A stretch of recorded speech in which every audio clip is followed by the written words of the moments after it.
4. I'm your host and moderator, Lauren Gray, with one of the nicest, kindest hostess with the mostest. A person I actually had spent time with a week ago in New York, Miss Stephanie Smith with Cogwheel Marketing. Hi, Stephanie. Hi, everybody. Happy Friday. Happy Friday. Oh, yeah, actually, we missed you last week only because we figured there was the post-conference hangover, because I think the only one that showed up initially was Ed, and he was the only one that wasn't there. so we figured. No. I went down to Philly after New York, and then I had the trek across the United States on all-day Friday travel day. And I flew through Detroit, and I made it. And that was the exciting thing on Friday, making it through Detroit on time. Oh, yeah. No, you to trek to New York was trekking literally across the country. You know, it's not the I'll just make a couple hour flight, 3-hour cruise. It's like, no, it's an adventure to go through the process. Actually, you previous to just starting the show right now, you had asked about whether we could talk a little bit about the conference, and I would love to. The other, I want to make sure we don't forget. Hey, Kat, how are you? Great. Hi, everybody. Good morning. Kat Mohammad, Director of Education with AAHOA, but we just call her Kat. But I do, because I can't say her name. We're still there, Lauren. We are still there. I am afraid I am intimidated by your name because I don't know where to put the I. That silent H, I'm sure, doesn't help either. I was just talking with Stephanie that we went to a little bit about the HSMAI conference that we just had. You have your conference coming up, which we can obviously hit as well. But I also, this escalation of the coronavirus, I'm already getting a lot of questions as to ramifications of, well, what do we do if diminished demand because of something like this? So I definitely, if we can throw that into the mix of, I know that Robert sent us a wonderfully curated list again, but I don't transcribe that we have to follow it, item for item for this. But so Steph, we didn't get to hear from your perspective of last week's conference. So what did you get from all of the fun stuff? What did you see from last week? I go to this conference usually every year, so I like it because of all the fantastic people that are there. So many of the management companies that I know in the past are representative there, but I also got to hang out with a lot of new faces. Lily and I did some dinners, shout out. I got to room with Andressa, a new friend of mine, shout out. So, yeah, and I mean, you were there at one of the evenings when we went out. I have a favorite place there. This is outside of the conference, but I still, to me in my head, I associate HSMAI with going to this piano bar called Don't Tell Mama.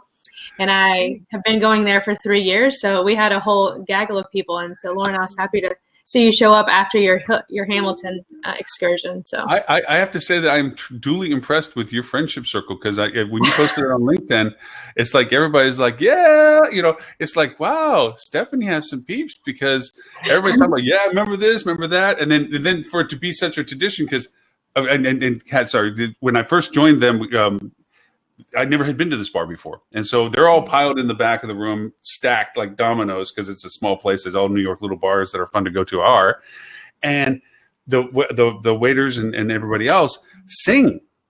And boy, they sing. I mean, wow, like opera singing. While they're making drinks. While they're making drinks. And I'm sitting there and I'm like, it's like, okay, they said the waiter's going to go over and sing. I'm like, okay, well, that should be interesting. And all of a sudden, bang, I'm like, that's Freddie Mercury with the Queen all of a sudden. It's like, seriously, the voice and everything was just really, really good.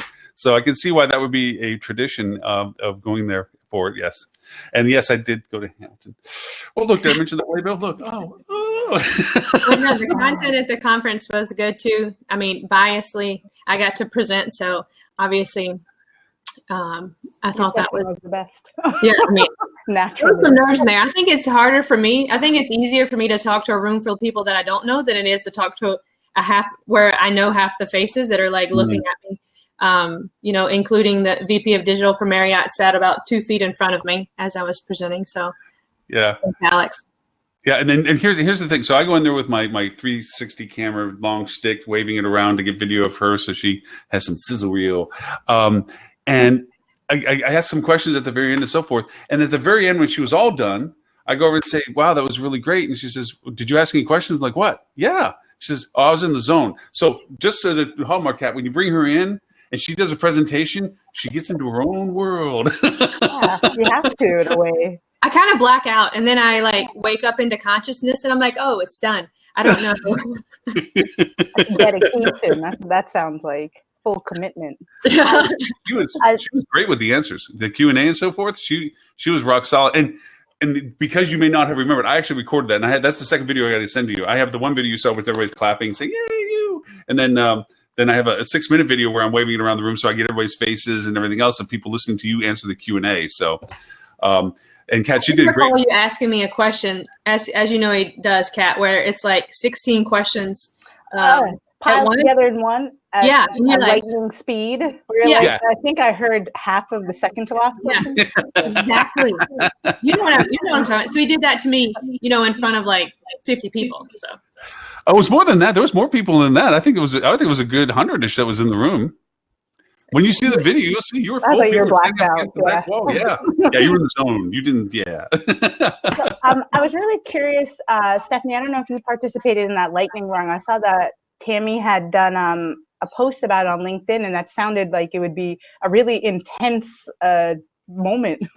I did not do lightning round. That one but I've already been challenged to potentially do that next year. But I mean, that's you have 20 seconds per slide, and so you have 6 minutes and 40 seconds, and you just they're gonna move the slide on whether you like it or not. So Sammy nailed it. It's probably the hardest. I mean, I cheated. Well, when we first started doing these, actually, I was sure the board at the time, and we thought we'd drop this into this, and so I was one of the first guinea pigs to go do this, and I'm like, me keeping me contained? No, not going to happen. So, but I had a time limit. But what I did do was I changed the speed of the slide transitions to be longer or shorter, depending upon how much I wanted to talk about that slide, so they weren't all the same amount of time. And then I put a sneaky bar. I put a square on the bottom, but just above the bottom edge of the screen to see it. And then I did a time of it sliding, so I could tell when the slide was ready to change, so I could sound like I was on time. What the heck is that, Robert? What the heck are we looking at? It's time for the cleaning lady. Robert, is that your office? That's a set. That's bad. I mean, my office is cluttered, but that's messy clutter. Oh goodness. Anyways, what are some things? I mean, did you like the keynotes? I did. I was going to say, Kat, you should incorporate the lightning into your. Yeah, I like those. It sounds like it's a sink or swim, possibly with a lot more sinkers. So I'd be curious. Yeah. It is hard. It is hard to be mentally timing yourself to what you have on the screen, because you can get ahead of yourself. You're talking about the next slide before the next slide comes up. You can not finish what you're saying before the slide transitions. And yeah, there's some crash and burns. Well, afterwards, it must feel like you hit, like you just ran a marathon. It is. Yeah, I only struggle with maybe one of the keynotes. No offense to the guy with the book, but I felt like that was kind of a book spiel, and maybe he didn't want to cut his slides to the proportion of time that he had, but I didn't like him at all, to be honest with you. One, he showed up 5 minutes. Sorry, guy. I forgot your name, but sorry. Yeah, the last guy at the end. No, we covered this on last week's show too. This is, Kat, you can empathize with this more than we can 1,000 times over. He shows up 5 minutes before he's supposed to get on stage. He's the closing keynote. He walks up on stage. He doesn't use your template. He uses his, which is nothing but his website and call thing on the bottom and book link and all this other crap. And he takes the deck. There's 6 sections to the deck. Didn't even bother to take out the parts he couldn't get to. Just speed slided through them, saying, well, we don't have time for that, time for that, time for that. Didn't even change his terminology from customers and clients to guests. We couldn't even say the name of the hotel company he was referring to. He kept calling it Accor or something. And he kept talking about how we didn't have time, and then played videos on top of that out of his thing. And they were completely useless. I mean, they were funny, but they were completely useless. It was just filler. And walked off stage and left. He said, "Well, if you have a question about any of this, you can come talk to me." And he walked right out the door, right out the door. I was like, "Okay, thank you, good night. Try the veal." It's like, and he was the closing keynote. I'm like, if you don't even have the courtesy to adapt the deck to what you're talking about and not speed slide it. It was a 6-step process, and you did 1, 2, and 6-ish. Now you could always tell when a presenter is not prepared. And that, I mean, it just makes you look bad overall, not just the individual, but the, overall quality you were aiming for. So that is unfortunate. Yeah, I definitely can understand. And with the 5 minutes right before is enough to have your heart going, your heart rate. It's a lot to shove into basically a 1 day conference. I did the pre-day, the first day of breakouts, which I know a lot of people choose not to do. I think there was some communication from what I hear from other people. They didn't really know about those. So maybe some feedback there, but I thought that it was a much better job not being like a vendor sales pitch. It was much more educational this year compared to maybe what it has in the past. So kudos to at least recognizing that. And, Milestone, again, did a great job with their very, very informational approach to their breakout. So that was great. Yeah, Tammy, well, first she won the top 25 this year, which is kudos to her. She got that same big chunky of metal. She's like I said, be careful when you go through security with that. They're going to go over and do a body search because that thing's a 10-pound piece of aluminum. But she did a great, her Pikachuka, she did great with, but also their presentation. They really, and I say this all the time about Milestone with Banu and Anil, they do really good webinar content. They do. I mean, I highly recommend if you catch up with their webinars, they do solid content every time they do presentation. They just don't do the pitch, as you said. They don't just, hey, we do this, and everything's in our service profile. It's right. Like, no, they really go into the content development, and they're really doing great with their GDPR and CCPA coverage right now recently. Mm-hmm. They're solid. When it comes to SEO, they're a very solid company. Software-wise and so forth, we can have other discussions. But, when it comes to what they have as content, it's really solid. And they have their own conference that they do now. Yeah, it's in July. Yeah. So I want to tell a story, though, of something that happened to me at HSMAI. And I told Stuart, and he said I had to tell this on the show. So, and you probably heard part of it, Lauren. But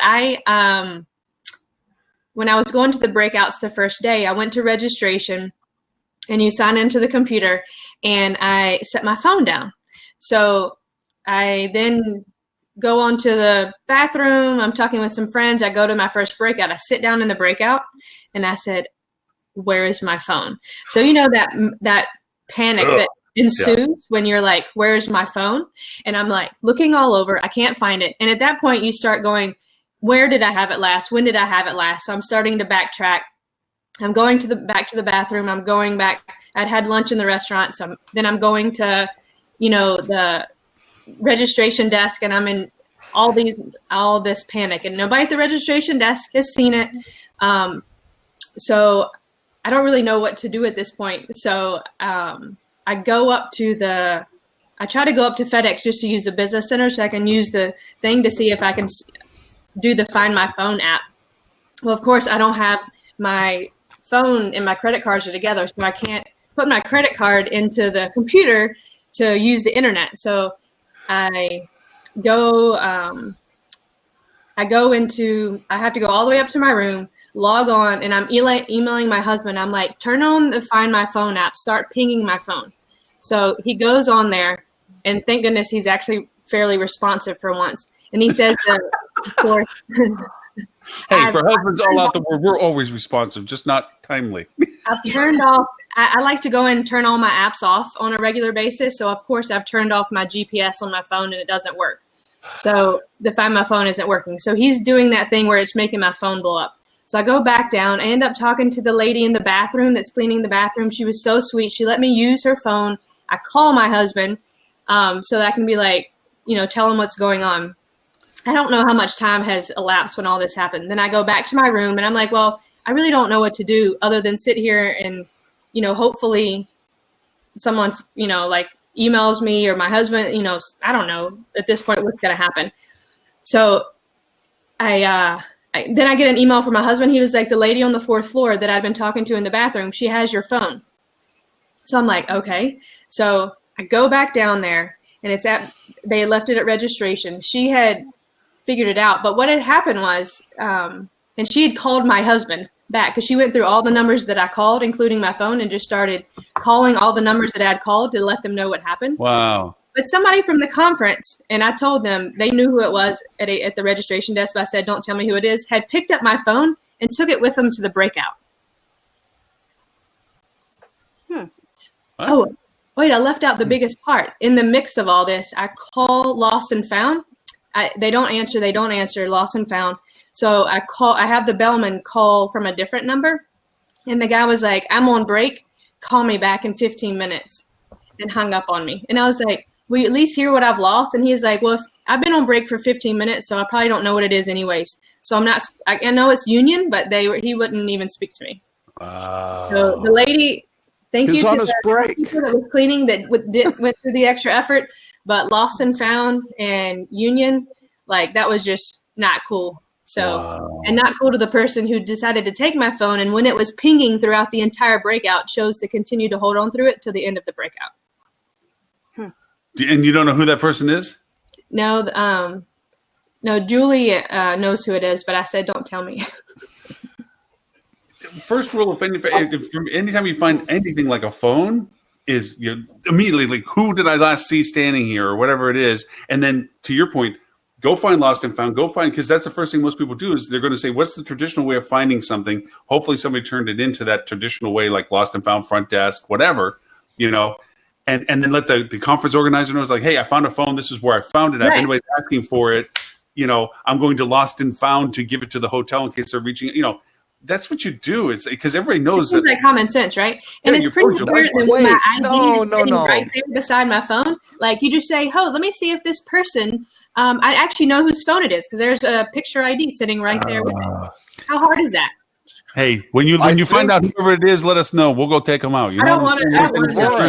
Lauren, you have this all wrong. You get the phone. You first try to figure out the passcode. You get in there and you start figuring out what you can find. I mean, there might be banking apps. There could be all sorts of cool stuff. Okay, so note to self: don't let Robert find your phone because you know where that's going to go. Actually, I did. It wasn't a phone. It was an unlocked computer. Somebody got up and went to the break or the restroom or something like that and left their computer there sitting next to me. It was a friend of mine, just unlocked right there with his email and everything like that. And I thought, well, this is an outstanding opportunity for a learning lesson. Okay. So I actually sent a note from him to, unfortunately, Valen is not on the show because she could corroborate this. A message to Valen stating his long-term affection and shyness toward her.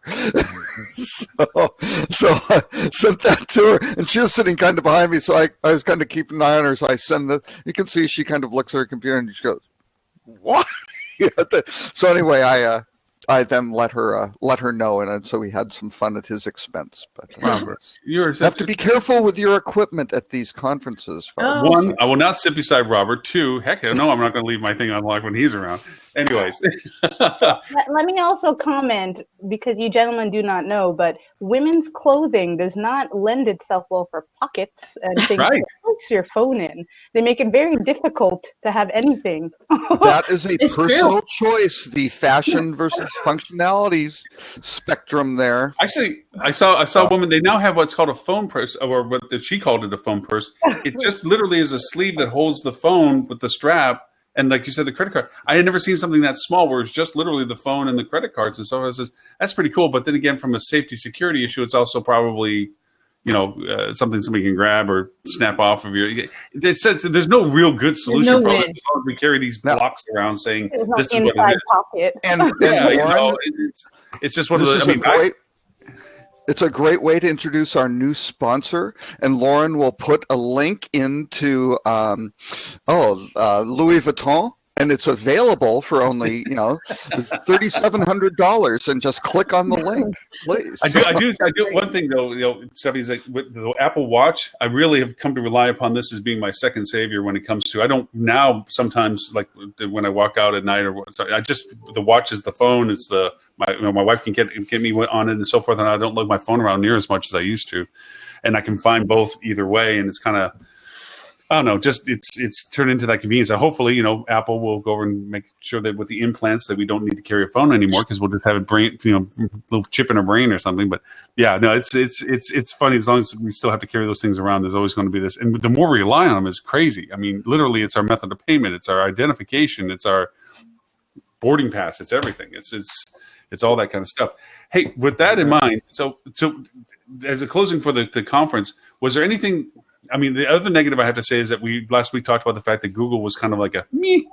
There was nothing really talked about by Google. It was great that Google was on the docket, but from what everybody told me from a feedback point of view, there was like nothing was said. I missed that one. That's when my phone was lost. I didn't see it. Oh. But was there anything that popped up that you go, oh, that was pretty cool, that surprised you in any way? I was happy to see PR on the docket. I don't think it was, I think it was some good insight. I would like to have heard more actionable things, but I was happy to see a PR related thing on the document, because I think PR is change, and how you define PR and how you can leverage PR has changed. But yeah, and really the PR, and tying it into social and just taking it more holistically, I think is a great idea. Is it just me? And with the Adrian Awards to tie things in more to again get more of the PR folks from the night before for the conference. So Robert, just so you know, you're not moving. You get this funny little face that you're frozen on, which I'm frozen. Good. Yeah, you've been frozen. We can hear you fine, but you just kind of have this little puckery face. Really? I mean, you're cute and all, but just I'm moving. I'm moving here, so I don't know. No, well, first we saw your floor, so I'm wondering if there's a camera issue. Live webinar is not playing nicely with Chrome or with. I've got a flashing red. What is this? Okay. Anyway, so you'll figure it out. I don't know. We'll figure it out. Robert, you can stay frozen. It's okay, dude. It's all right. You're cute and all. It's great. It's not an embarrassing shot much that you're stuck at, but it's okay. So a little bit about what's coming up for you, Kat. I mean, with the conference, you're putting all this stuff together, and thank you. I get to go over and play with you in Orlando. Thank you. Actually, Lily as well. Yeah. It's going to be fun. The same panel Susan Berry is going to be on. Shout out. Oh, that's great. Yes, folks are talking about it. Very excited about that. Yep. I think once I saw that Lily and Lauren were going to be on the same panel. I have not worked with Susan Berry before, but I think Steve has, our education manager, for webinars. But I was contemplating for a second if it was going to turn into like this cat and mouse thing, like the whole way through. That I know Lauren, so I'm just gonna run over him. And there's payback for always talking over me in the show. Yeah. No. Actually, I'm when I saw her on it and everything, I'm looking forward to the fact that we're going to have some really solid points. Like, it's not this head bobbing. Oh yeah, whatever they said, I agree with. Those panels are the most frustrating for me in the world, where everybody's just bobbing heads, going, "Yeah, I agree with them," and I can add this a little bit more. And then the next person says, "Yeah, I agree with them," and I can add this a little bit more. It's like, no, we're going to be able to do this. Have some difference of opinion. Yeah, unique content. And one of the other presenters is I want to make sure I say her last name correctly, but Jeremy Pinkerton, who's with Anthony Malfiore of Hotel Impossible. Mm-hmm. So they're working with us, but she spews revenue management in an amazing way. You get interested and very captivated by it. So we have a really great lineup. All of our sessions do, but similar to what Stephanie was saying, since we have Lauren on this one of the best sessions we will have. It'll be one of the more energetic ones, that's for sure. Yeah. Yeah, yes, it'll be good. Are you bringing anybody to haggle you in the audience and ask like 16 questions back to back? It's an open challenge. So bring it on. All the viewers that are on, Lauren's looking for hagglers.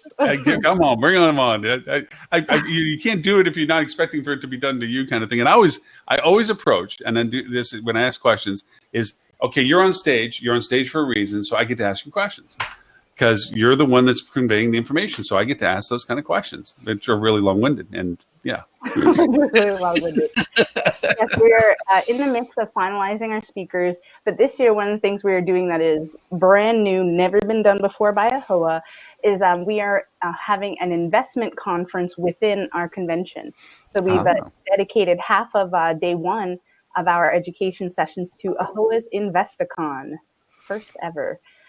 So we're looking at well, right now we're finalizing the speakers and what the overall look will be.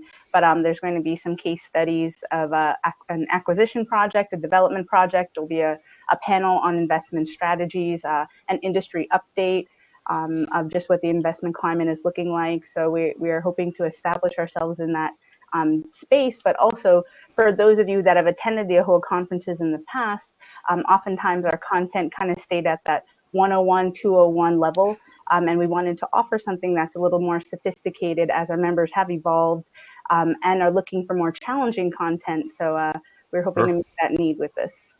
That's very smart, because it is.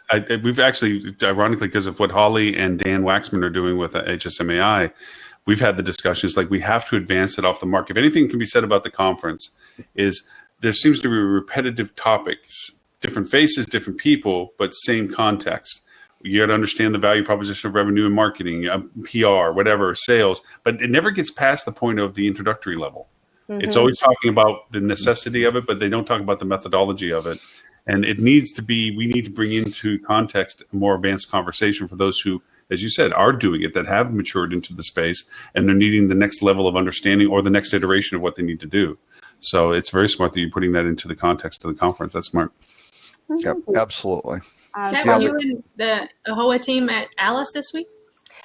There was a AAHOA team there, definitely. I know Rachel Humphrey, our COO and VP of Franchise Relations, as well as Cecil, and our officers were there, and some board members as well. I have not gone, but actually that's a great point. It was attending the Alice conference that we saw that there was not a huge population of AAHOA members there, but there's such good content. So we were also hoping to kind of bridge that gap and might end up driving some more attendance to the Alice conferences. However, in the meantime, we'll capitalize on it.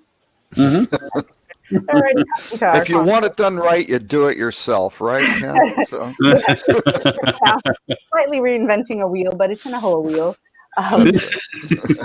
It'll work out. One of the other things that we are doing on day one before the welcome reception, or actually on the day of the welcome reception, we offer our certificate programs. Last year, we did the MIP training. That's the Musculoskeletal Injury Prevention Program for California. Our conference was held, or our convention was held in California, so it's extremely relevant content for those of you listening in.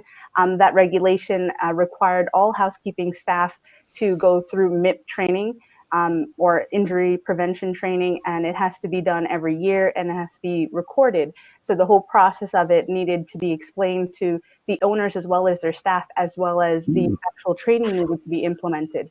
So we offered the training at our conference on that first day. So it was a really big hit, finding something that was locally applicable and then marketing it. Just the certificate programs, at least 2 of them, we usually offer 3, will be open to everybody in the area, not just those attending the conference or AAHOA members. We offer the human trafficking awareness training in that format as well, because you see the need. The idea is really to gain the exposure, not make it, an exclusive type of content. But this year for Florida, we are partnering working with the Florida Lodging Association and Restaurant and Lodging Association, and putting together some programming. We're still in the midst of finalizing it, but we're looking to offer their top training programs, which would be the implicit bias, unconscious and implicit bias, along with like the hashtag #MeToo, and a Gen Z training on how to work with them, the Gen Z population within your hotel, and then also as guests. So all of them, you walk away with a certificate of completion. Some folks like tangible things. It incentivizes them. So it's also something you can, post on your LinkedIn afterwards, or share with others.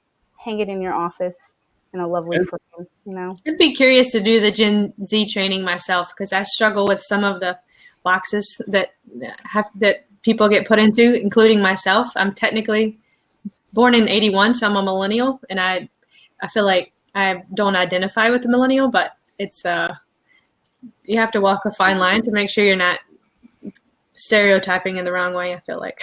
Well, Robert's Gen Geezer. I feel very, very old. Am I frozen again? Yeah, you're frozen again, which is okay because you're Gen Geezer. I want you to know I graduated from college in 1981. That's okay. That's okay. I'm learning from you all the time, Robert. That's right. Yeah, it's all good. I'd already been drinking for 3 years.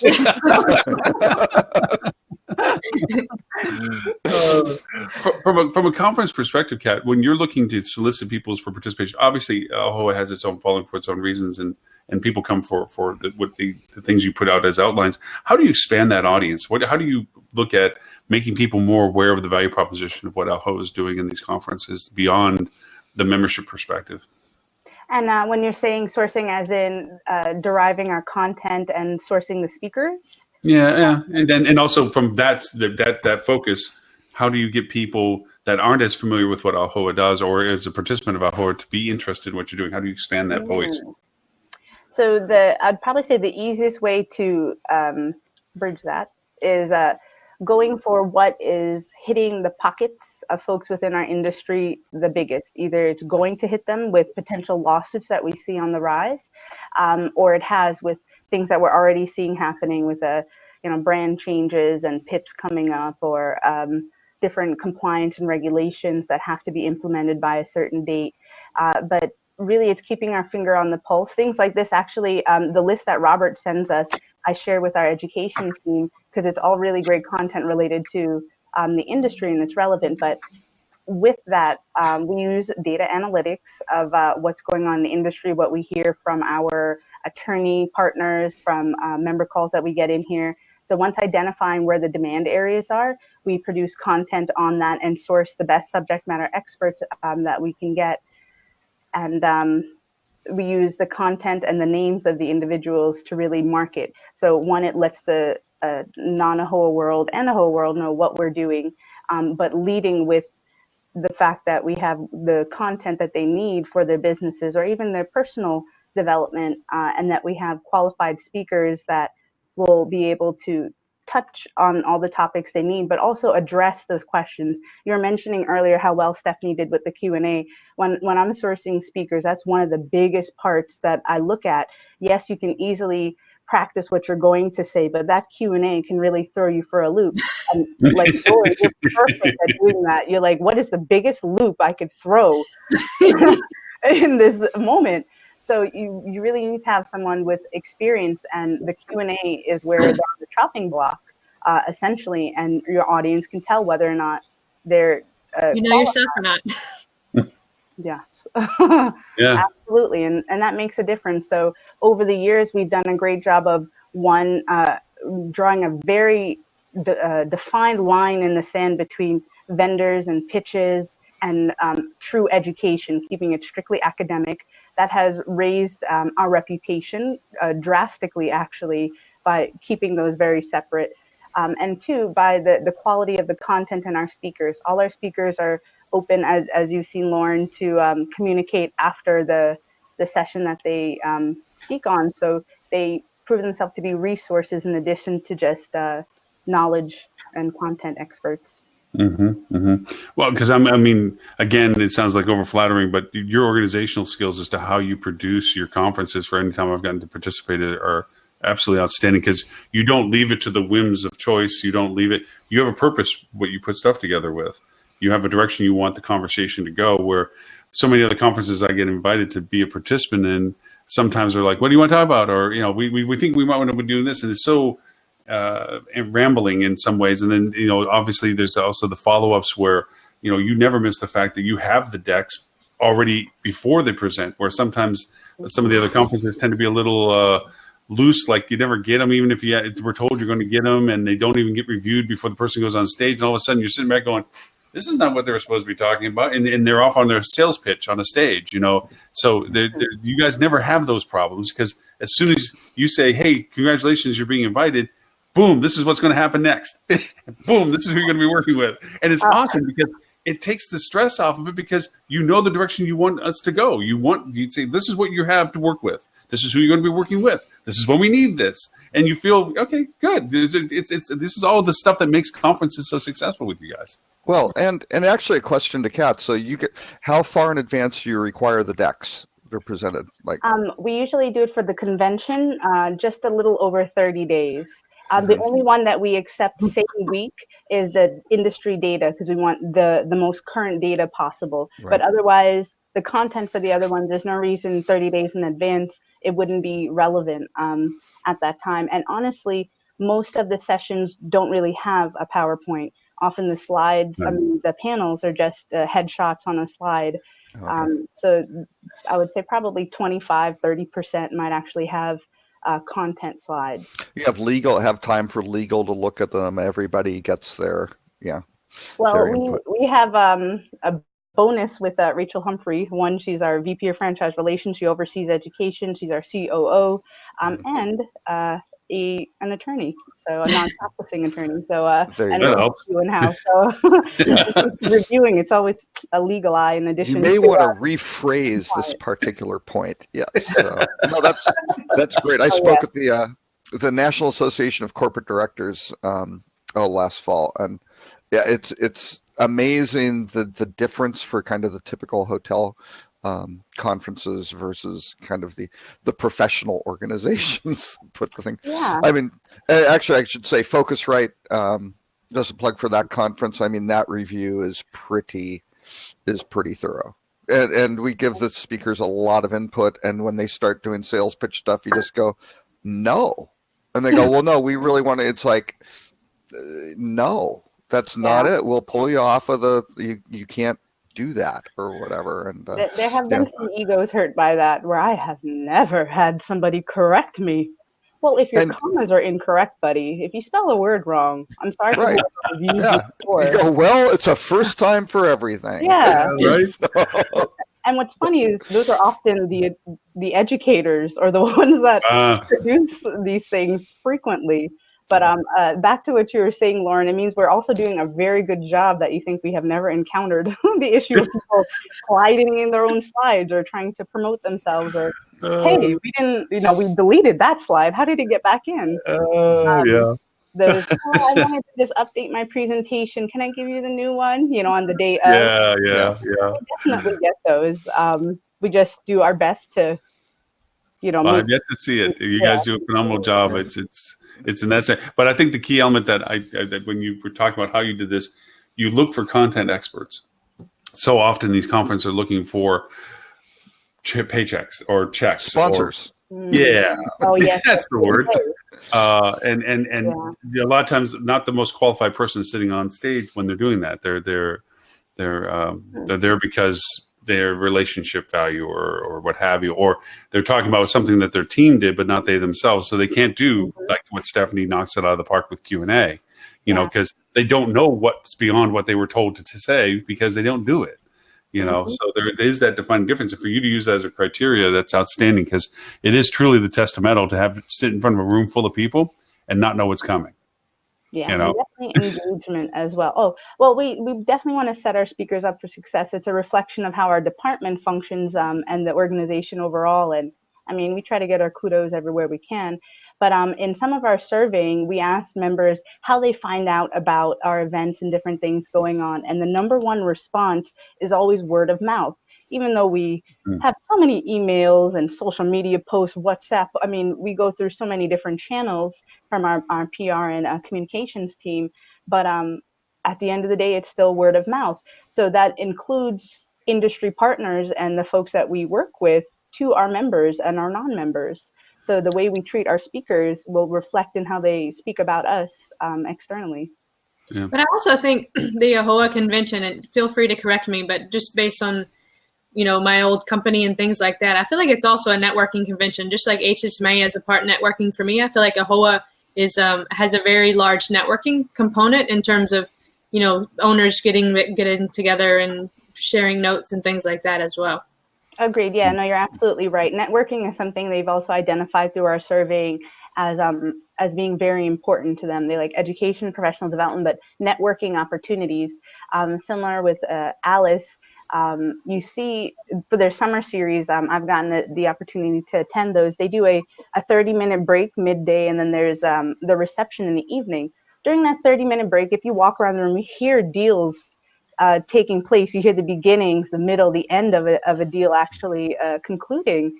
So these networking opportunities is like hitting the golf course. They're going there to make business. That's what the entire trade show is about. Little opportunities for business deals along the way. So yeah, networking is a huge aspect and a big draw. I think for folks that host events, networking seems to be very popular to insert, be it in a reception or during the breaks, and especially amongst the young professional community. They're there to grow their relationships. I'm planning That's why people show up. I mean, that's why they show up in person ultimately. For the content is good, but they can sometimes get that other places if they put in some effort. But to be in the in the room with the other folks is what people pay those registration fees for. I'm planning the Cayuga Hospitality Conference. Well, I'm part planning it. It's a group of networking consultants, and networking is always people are like, I didn't get to talk to enough people, and we have like the blocks for happy hour and reception, but it seems like you end up talking to one person the entire time because you kind of get cornered or whatever, and so I'm trying something different. I'm actually doing, if you've ever done speed dating in your personal life, I'm doing speed dating for networking. So you basically get to get like 2 minutes per 4 minutes per person. And you basically get to meet half the attendees and it's over a beer tasting. So I'm going to, hopefully it's not a crash and burn, and we try to get you have me a beer tasting. Able to identify quickly. I think it might start off real strong, by the second or third beer. Do I have synergy with this person or not? Like you can say, okay, you don't fall into my wheelhouse. We probably aren't going to work together on projects. Move on and get over it, and kind of cut out the BS and keep moving. So. It's interesting to bring that up. There was a conference I went to that we did with poker chips. Everybody had chips. And as you talk to somebody, you couldn't hand your chip over until you introduced, basically through your nap, who you are, what you did, so forth and so on, at which point you can give each other the chip, the person. And then there was a contest in a way. Who had the most chips was it one winner. Who could tell the most about somebody that they had not met previous to the conference. From a stand-up point of view, where they could actually introduce and speak to that person as if they were talking to them as a sales pitch. Like this is what they do, this is how they do it, and so forth. It was kind of fun in that sense. And it wasn't a big group. You can't do this with multiple hundreds of people, but you can do it with 100 people. We have that chance to kind of interact a little bit more. And the color chips were based on what they did. So revenue management had their chips and blues and reds, and everybody had their color chip. So that as soon as you go over and start talking about it, you had the same color chip. It counted, but didn't count as much as how many other chips you had. So the more colors you had, it's kind of fun. It was a fun icebreaker because at that point the focus wasn't about. And I'll captivate somebody. I'll talk to the janitor if they'll listen to me. Usually I'm left with them. I'm like, nobody else wants to talk to me. What you doing? Hey, cleaning the floor. Yeah. I love cleaning the floor. Do you know anything about marketing? I love to tell you about marketing. Anyway. But the fun part was that the mission now was to see how many chips you get. It turned into because everybody's slightly competitive anyway. So did you win? No. Oh. No, I won the ability to talk about a person like I was their salesperson. Yes, I didn't win the most chips because I got enthralled with what this person did, and so over lunch it was like sitting at the table. I kept listening to what they were doing. And I only talked to people at the table. Where other people were getting moving around the table, our table kind of sat and talked. So it was 10 of us. I got to know everybody really well at the table, but I didn't get a whole stack of chips. Quality over quantity. Yeah, but I knew what they did, and I knew this person really well, and actually I'm working with them later on. So it was kind of it worked out that connection happened where now we do work together because it's like, man, this guy really knows this. It's the guy from Google, the guy that can go over and tell me how to go over and save the world. Oops. I thought it was on no disturb. Sorry about that. But yeah, it was fun. It was just a fun conference variation. So. No, definitely. I think some of the other reasons folks come to ours, in addition to the networking, is the amazing Bollywood entertainment, food available all day long for your $200+ less than $300 fee. So there's a lot of perks. We pretty much have something going on every day, every hour. You want to sleep, you could sleep. Otherwise, we have something for you. Look at Kat's face when she says that. We literally have everything. All Just around. see the happiness of the organization to do that. We got to keep doing everything all the time. Wow, yeah, just a workload. I can see all of a sudden, boom, all this work you got to do. The funny part is the steps. There's like a pedometer track your steps competition during the convention, and it's upwards of a few 10,000 steps per day. So usually it's like 100,000+ at the end of the week for our staff, especially the event staff and our membership team. But events in particular, they're everywhere. You should have one of those little baby segways where you stand on and zing, can I tell you? In Pennsylvania, we did our conference. The first year I got hired, it was in 2014. But we were at the Philadelphia Convention Center, and it's a mile walk from the hotel. It's all inside too, from the hotel to the actual convention center. And along the way, you pass a FedEx store that has those little segways. And every day we're like, "Can we expense one of those?" No. Every day, that halfway point is it's like a bench you can't sit on. That's like the Detroit airport where you're sitting just like, I should have taken the train, because you look as it's only gate number 587 and I'm at gate 500. It can't be that far. No, it is. False. Yeah. Well, the Orlando Convention Center is massive. I mean, Robert, is it the largest or the second largest? Orlando? Yeah. Boy, I don't know. It's big. It is very large. Thank you for that. I don't know, Chicago. I don't know. Well, no, they keep increasing them. It's like this war of who can get the most the most space, right? So that's got to be up there. Chicago, I think, expanded. Yeah, they did. Yeah, I don't know if Javits is keeping up in New York. I don't think so. I think they've fallen Javits behind. is not. Javits, no. So everywhere else around the Javits is growing. But Hudson Yards. Let me tell you, that is that's amazing. That area has changed. Or Chelsea Market. Actually, before Stephanie was born, 1980. He's gonna. Steph, you shouldn't have told him. Because now I'm being quiet too. 1980, the meatpacking district had meatpacking. I did a tour of like a slaughterhouse down. I mean, it was Robert, you were there unloading docks. You were selling hotel rooms back when it was New Amsterdam. Okay, so yeah, that's right. No. That was the great boondoggle trip from school. You got to go from Ithaca, New York, down to the New York Hotel Show, but then the other side was for a meats class. And so you had to go. We got to go to a pork slaughterhouse near Albany too on that trip. That was, kind of way out the fun times in New York. So Robert really now is going to refer everything Stephanie as before Stephanie or after Stephanie. That's right. Exactly. You know what? Usually people think that I'm younger than I am, so I don't mind telling people how old I am, because they usually think I'm like 25 or something. So that's a good thing. Well, as you get older, that's a really good thing. Yeah, that's a positive for it. Hey, speaking of which, and this it kind of ties to something I want to throw into the conversation today, because it has gotten to where it is right now. Conferences and so forth, attendance and driving attendance and so forth. There is always that stress of getting attendance numbers, and with what's going on right now, and because we're getting conversations from hotels, I am, of the potential diminishment in demand of travel because of the concerns growing out of what's happening in China and globally now. Calling it a global crisis was announced today, that it's now a global thing. But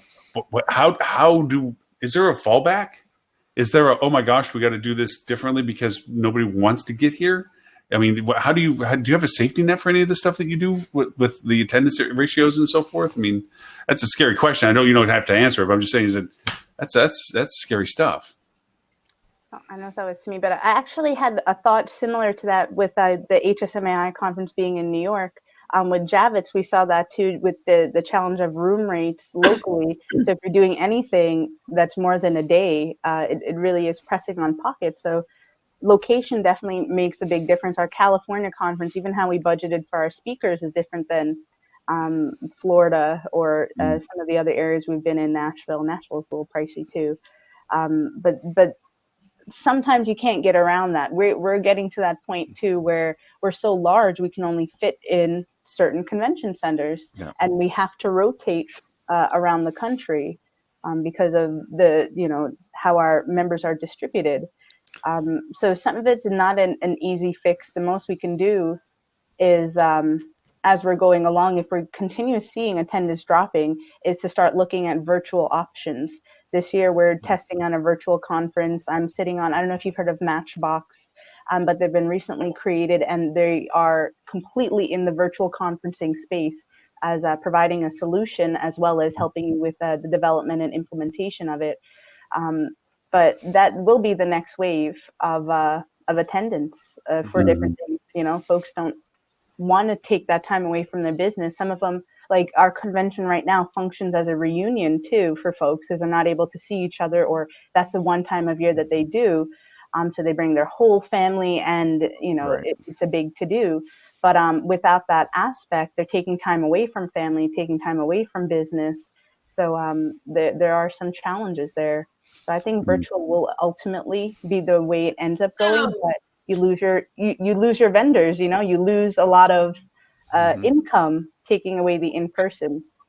So Yeah. it's And that's the key, is how you stay in the in-person. So yeah, with the families attending, I'm sure you wind up with Orlando and probably California as being big draws where, you know, attendance picks up because people are able to kind of take their family along and extend the trip or whatever. HFTP would always find that with high tech. I mean, always Orlando or California would always pick up versus they do okay in Austin. They do fine in Minneapolis. I think they're in San Antonio this year.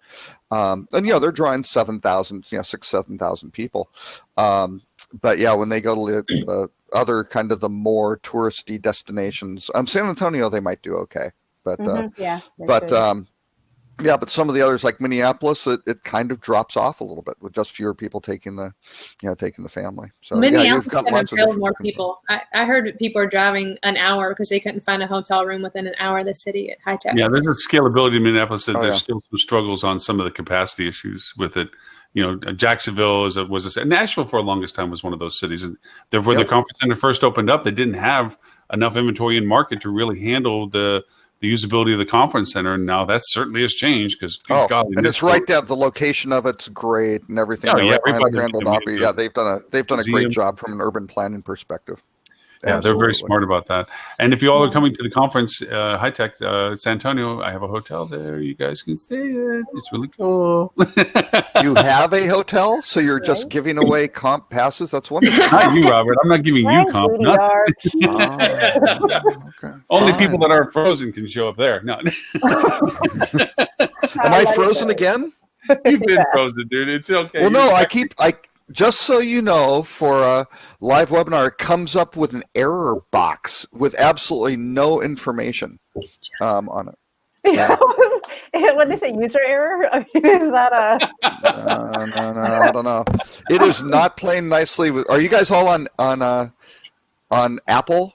Chrome. No, I'm an I'm Apple. Chrome. Chrome? Yeah. Chrome. yeah.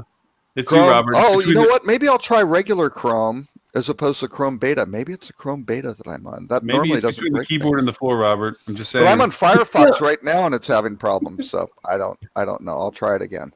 Yeah. I'll try it with Chrome standard. Good. So- I'll be back.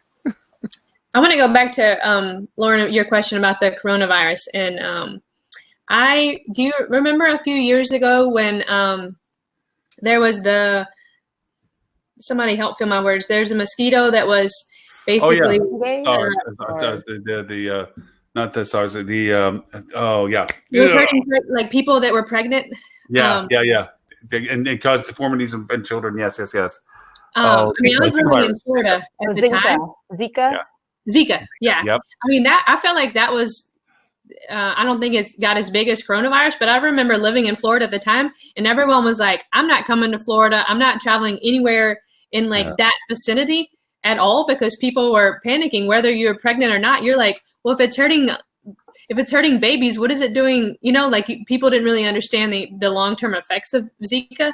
And I feel like it had a potential to, really hurt the tourism in Florida. I don't actually even know what happened and how they got rid of it, or I haven't heard anything else about it. So maybe that's a good thing. But I know they had their first case of coronavirus here in the Pacific Northwest, either Oregon or Washington, a few weeks ago. So there's panic up here. Yeah, it's more of a perception issue than it is a reality issue. To your point about the Zika, because I had hotels at the time that had to deal with the diminished demand of people coming to areas, and Brazil was the one that got hurt the worst. I had somebody that had a hotel in Brazil that they just dried up. Literally, people wanting to go down there because that's the origin point of it, and they were fighting it from that capacity. But the perception was worse than the reality of it, and that created a demand cycle issue. And that's what I mean. Since we're talking about conferences, why I brought it up. It's like, yes, there'll be hotel issues. I mean, I'm already having hotels ask about, what is our contingency plans? What happens if less people want to come here for no reason other than they don't want to come? They don't want to travel. It's not because of rate. It's not because of events. It's not because of weather. It's just because they don't feel comfortable traveling at this time. What do you do? And that goes right kind of at the heart of what you were asking, Kat, for topic-wise as we come into your conference. Well, how do you build business when business isn't there? And do we turn into the educator? Can we actually be an authority to quell people's concerns as a hotel that ultimately we're trying to sell you a hotel room? So how truthful can we be about how safe it is to travel when we ourselves aren't the authority on the topic? How much do we have to rely upon outside resources and so forth? That's that's why I think it's going to be an awesome topic in the conference, because if we go through this and nothing happens, it may have woken some people up. If we go through this and it expands and turns worse and it actually has a ripple effect, if this is a black swan for 2020, then we're going to be smack in the middle of that conversation when your conference rolls. Mm-hmm. I think the key, and this just popped in my head, I think some of the key to having a successful in-person conference is that you're educating people throughout the year and that you're showing value and building value on an ongoing basis. I'm looking at going to, some conferences that I mean, no offense to WB Research. I mean, this is a money play in terms of when they run their conferences, but you don't hear anything from these organizations until it's like, okay, give us $4,000 to go to this conference or whatever. Right. And they're not building that value throughout the year and kind of saying, here's some learnings. And then at the culmination of it will be at the conference. So I feel like AAHOA probably does a lot better job of educating, to your point, throughout the year versus maybe some other organizations. They do. Well, thank you. And I'll say the conference content has to be different. It has to be very specific to that audience and the fact that it's in person. So, but we do utilize our webinars and different things to kind of lead up to the different events at our convention. It also produces analytics to make sure that what we put at the convention are the best topics. But I definitely agree with that. And the only thing I can think as far as if there's a virus or something else going on locally that may end up being a deterrent for folks to travel is kind of getting ahead on the messaging. I know that we've done press releases on different things when hurricanes were coming to the area. Here's some tips on hurricane preparedness. Here's a webinar we did. Here's, resources locally. Mm-hmm. But drawing a connection to the outside world as far as perception that we're worrying the same way you're worrying. We're looking for solutions, so you don't have to. So, come, let us cradle you at our convention as best as we can. Yeah, it's tough with a health thing when you start getting into these pandemics, because right now with the coronavirus, and that was a call I was on. Reason I was late with some investors. It's very, and nobody knows where it's going, right? Because the Chinese government did kind of downplay it at the beginning, which is a huge mistake. Just kind of, they didn't learn from SARS, right? And they did it again. And now that even the World Health Organization is figuring out, hey, this has a 2-week incubation period.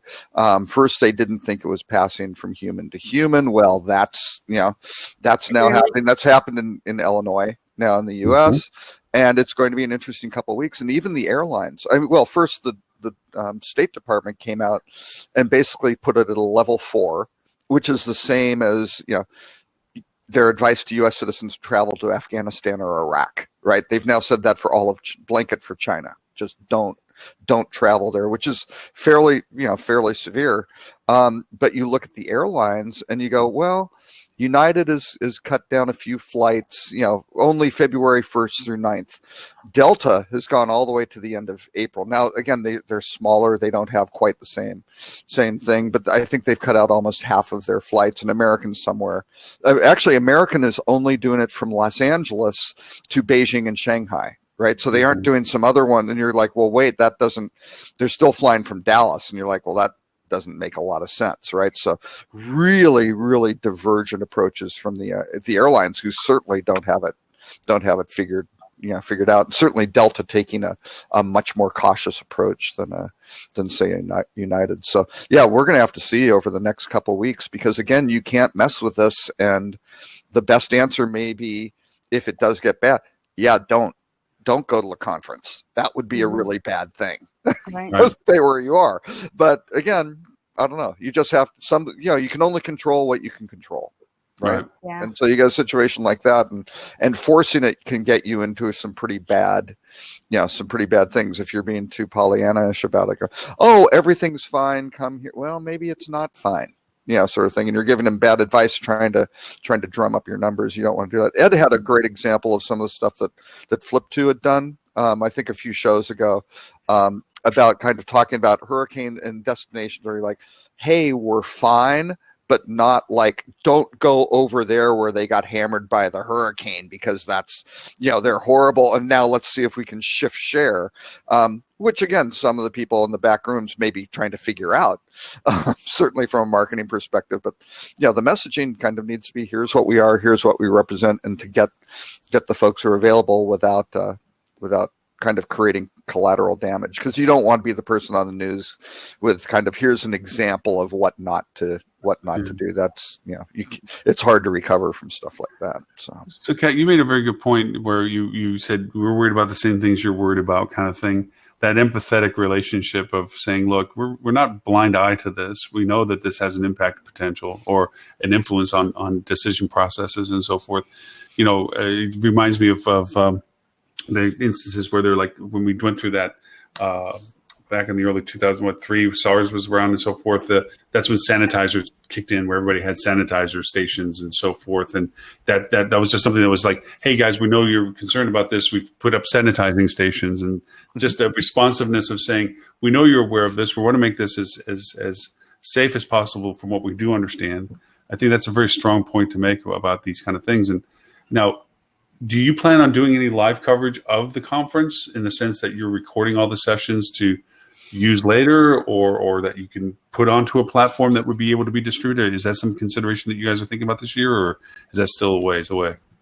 No, actually, we've been doing just that for maybe 3 years now, because we found that at one point we were running 3 sessions concurrently. So you'd see the members struggle looking at the 3 doors and, which one do I go to? We brought that back to 2 concurrent sessions at any given time. But still, they get that, man, I really want to go to that session. Now, that is a testament showing that what we're producing is really good stuff. But we want to make sure it gets really good stuff. So to give some added exposure to the content as well as the speakers, we've been recording the sessions and then posting to our Hotel Owners Academy, our resource library. That's great. Online. And we track the analytics on that too. But it's been really, really helpful, because it actually came up in our general session Q&A session that some members said, how can you put this stuff together and it's meant to help us with our businesses, but we can't see all of it at the same time. So it was a solution directly for that. So yeah, no, you can catch it after the fact, and the speakers are still accessible even after the convention.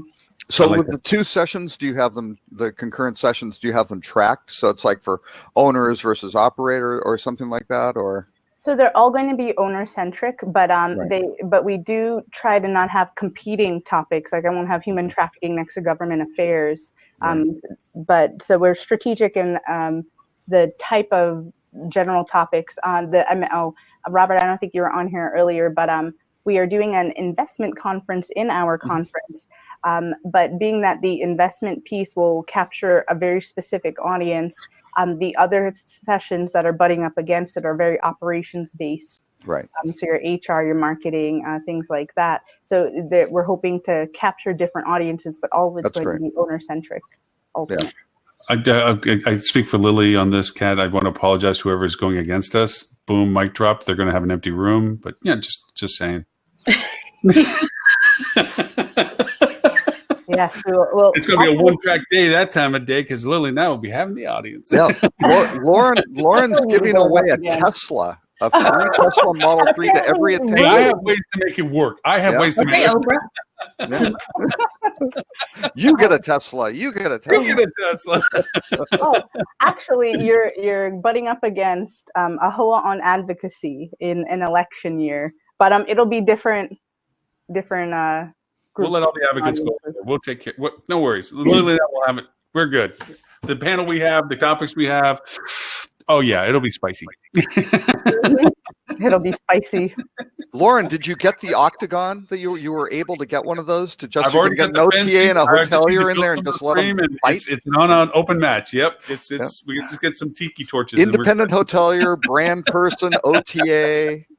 Yeah. Yep. Maybe an owner in there. Oh, that would be good. Yeah. Oh, God. Oh no, it's gonna be a lot of fun. It is incredibly good content for it. Hey, as a compliment back to Stephanie, while we wrap up the conversation for it, your Q&A, and this is why probably you get so many good speaking engagements. You're right. You had some heavy hitters in your room that you couldn't talk about their product because it's their product, but you also kept them engaged to answering your question. So when because you had some hostile questions. Okay. Because there's a lot of brand frustration because her presentation was about what brand can do for you and so forth. I'm not speaking for you, Stephanie. I'm sorry, but so there was a lot of people going, they were fed up with something. They may not know that the VP of marketing was in front and these other people in the room. They just know that Stephanie was talking about stuff that was an angst for them, and so they were doing these hard questions. You did a wonderful juggle act. I think you can do 2 of those, or what do you think, Mike? And it's 5 of those. Okay, so she engaged the people in the room to answer the question and diffuse the heat of it to just objectively letting them know the solution is possible. And then how many people kept asking you which was your favorite brand? What brand does it better? I mean, almost every other question was pick your favorite kid. Well, and I had to go through quite a few hoops to make sure to get brand approval, to make sure that I wasn't saying anything proprietary. So there was one specific question about like percentage and commission rates that I had to stop. And even though I know the answer, I didn't think it was appropriate that I give the answer because given the people that were in that room. And I actually had so I feel like this is kind of a semi-announcement because there was one specific brand that I knew things were happening, but again, I didn't know in what capacity I could talk about it. So since the conference, they've reached out to me and said, let's have a call. Nice. So I did speak with IHG since the call. And so, Kat, I know a lot of your members have some of that brand, but they're basically rolling out their own field marketing program. Kind of like, so the person that worked on Marriott Digital Services has transitioned over to IHG to do something similar. So I'm excited that IHG is going to be putting more emphasis on the digital side of things. But performance marketing, as we know it, is transitioning over to Ignite. So there is a little bit of information on Merlin that you can go and you can look up Ignite. They actually originally named it Elevate, but that's already the Hilton name. Yeah. So they had to change the name. But if you go check out on Merlin, you can kind of get a little bit of information. And their new Engage with e-commerce program is finally coming. But I don't think I really had that much insight into how small the digital team was at IHG. So it's exciting they're putting some focus there. So now that I feel like I can say that, because I think they were very much mortified when I said in IHG you can send out postcards to your database, but that was the best that I had at the time. And I still don't know if there's an answer for that, but at least something's coming.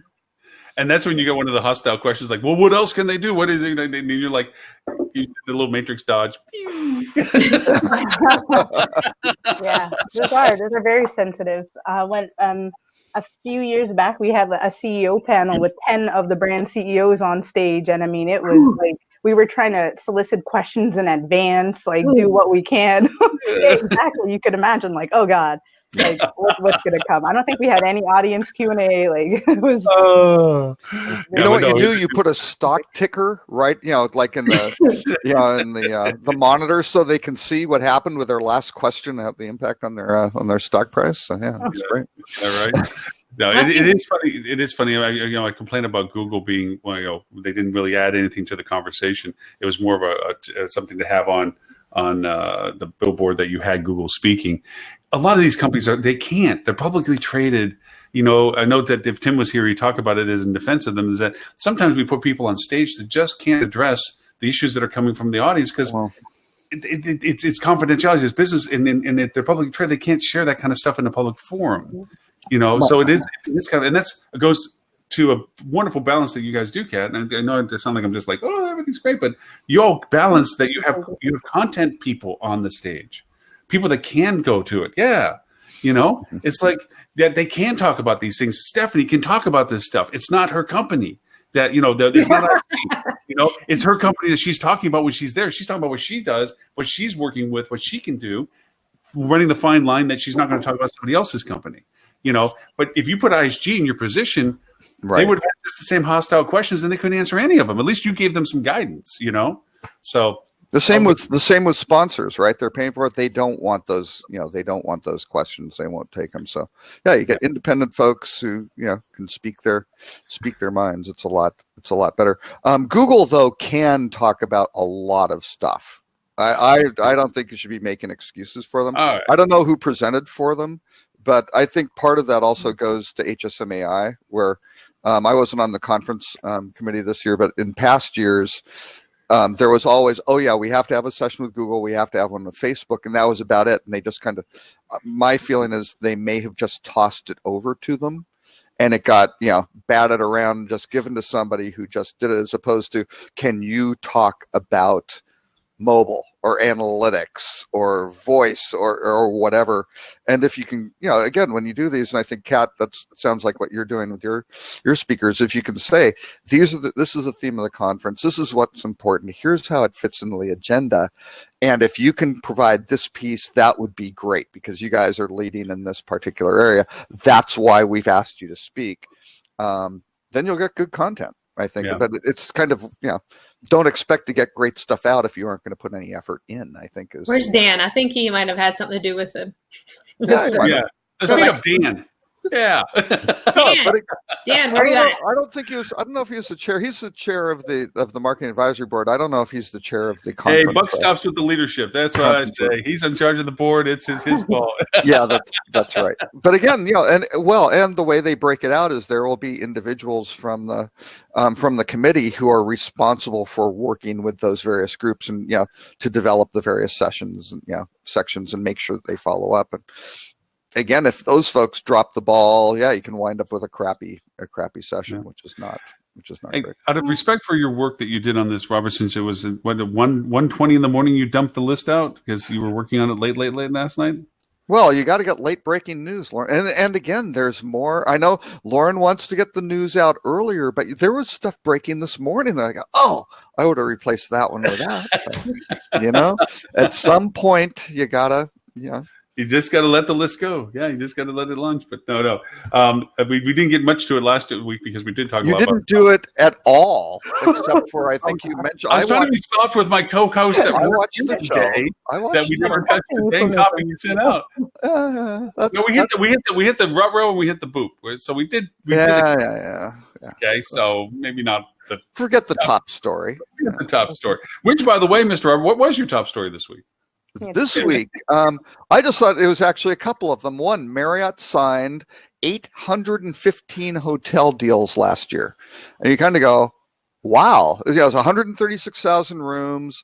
They've got 500,000 rooms in their pipeline, right? Because in their about 1.4 million rooms now. But you look at that and you go, wait a second, 136, that's 10% portfolio growth, which is pretty healthy. The second one was Hilton, who was touting, hey guys, we got 6.6% net unit growth. And it's like, hey, guess what? Marriott's beating you by, a 50% factor. That's not good for Hilton. So everyone who was kind of going, hey, Marriott has too many brands, it's big, and they're starting to cannibalize. Hilton's keeping in their swim lanes. Now with Hilton starting to have these brands, I think that that war is going to escalate. Yeah, it sounds like they're going more international too. Yeah, Yeah. absolutely. Well, I think what was interesting, I don't think I knew the figures. Both of those articles talked about how many total hotels each have, right? And Hilton had theirs, 7,000, and Marriott's at 6,100. Is that right, Robert? Yeah. Something like that. Yeah, 6,100 I think for Hilton, and Marriott's like 7,300, something like that. Okay, maybe I got them backwards. But I wasn't sure up until comparing those two articles how close they were in terms, being plus or minus, 900 in some hotels. I feel like they were closer than I thought they were in terms of hotels. Well, but again, Hilton is just under 1 million rooms. I think they're, actually, I can tell you, it's about 971,000, where Marriott's at almost 1.4 million. So, yeah, it's a pretty big spread, because it really does come down to the rooms, because you get a lot of little whatever, be it Fairfields or Garden Inns or something like that may be small, but the key is how many rooms do you get, and that's who wins, I think, and that is now that's the battle, and I don't think there's any abatement. Again, you look at this and you go, another article in there was basically STR. They're starting earlier, I have to say, and I have friends certainly at STR and CBRE and all these places. They come out with their forecasts, and every quarter they roll them back, right? So STR was exceptionally early. Their November forecast for 2020, they've already come off of it, and they weren't even to the end of January. So they're saying flat growth in terms of occupancy and RevPAR. So you go, wait a second, with all this growth in terms of and again, that's really for the U.S., but I think around the world, and now with this going on in China, don't expect a huge spike. It's going to be very interesting to see how much share these mega brands wind up aggregating. That brings over to the other one you had in the brand forecast. Obviously with the slow to no growth, but we're seeing the supply chain still grow. It's always the rubber band effect we always face as an industry. When demand starts growth, then we can yield on rate and RevPAR and everything else. And then there's the pause. Do we start building new hotels to fulfill the demand? And then we do. And then, of course, the demand slacks. And then all of a sudden we have oversaturation of supply. From an owner, Kat, you're going to be facing these conversations probably in the conference as it goes forward, with the flat to no growth. I was like, Lily, look, I have a perfect position. I wouldn't rather say, as soon as somebody asks one of those nasty questions, I'd be like, Lily? Yeah, but of all those new contracts signed, we've talked about it before, like how many of those when it starts getting bad, how many of those are truly going to come to fruition because they can't get financing? Right. Or how many of those are going to sit in a holding pattern for 2, 3, 5 years before they can actually start development? So, right. From a personal interest from me, I'm going to be chasing down your content, Kat, at the conference of financing that's not branded. What topics and conversations are going on with that? Because we went through one of the most prosperous long growth periods in history, Robert. We had the longest growth period in history. Oh, I've got to think, for this, So certainly without a recession, with some sort of disruption, like a recession or something. And we still couldn't get off the mark that most hotels have to first be brand, or builds have to first be brand for finance to go through, compared to people building independent hotels without having to make it a brand to get the financing. So we went through a golden period of doing that, and we still didn't get off the mark. How's that ever going to happen for a down market or a neutral market for anybody to grow hotels that don't have to have a flag over their head? And I don't know if there's enough conversation about it. So I'm really, when I come to the conference, which is the super happy part, being able to run around and listen to people and get some brain food, is where's that conversation? Is it even a conversation? Is it a frustration?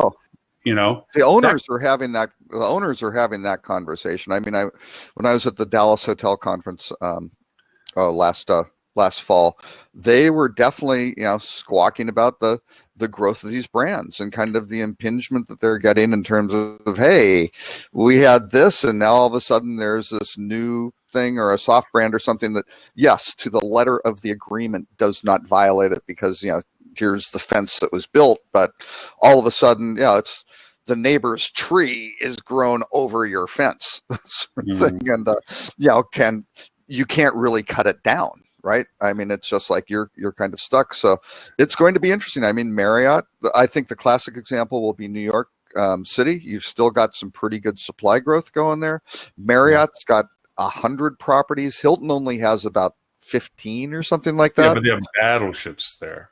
Oh, yeah. No, they've got some big ones. Yeah. But still, that differential, the big question, it's not if, it's when the downturn occurs.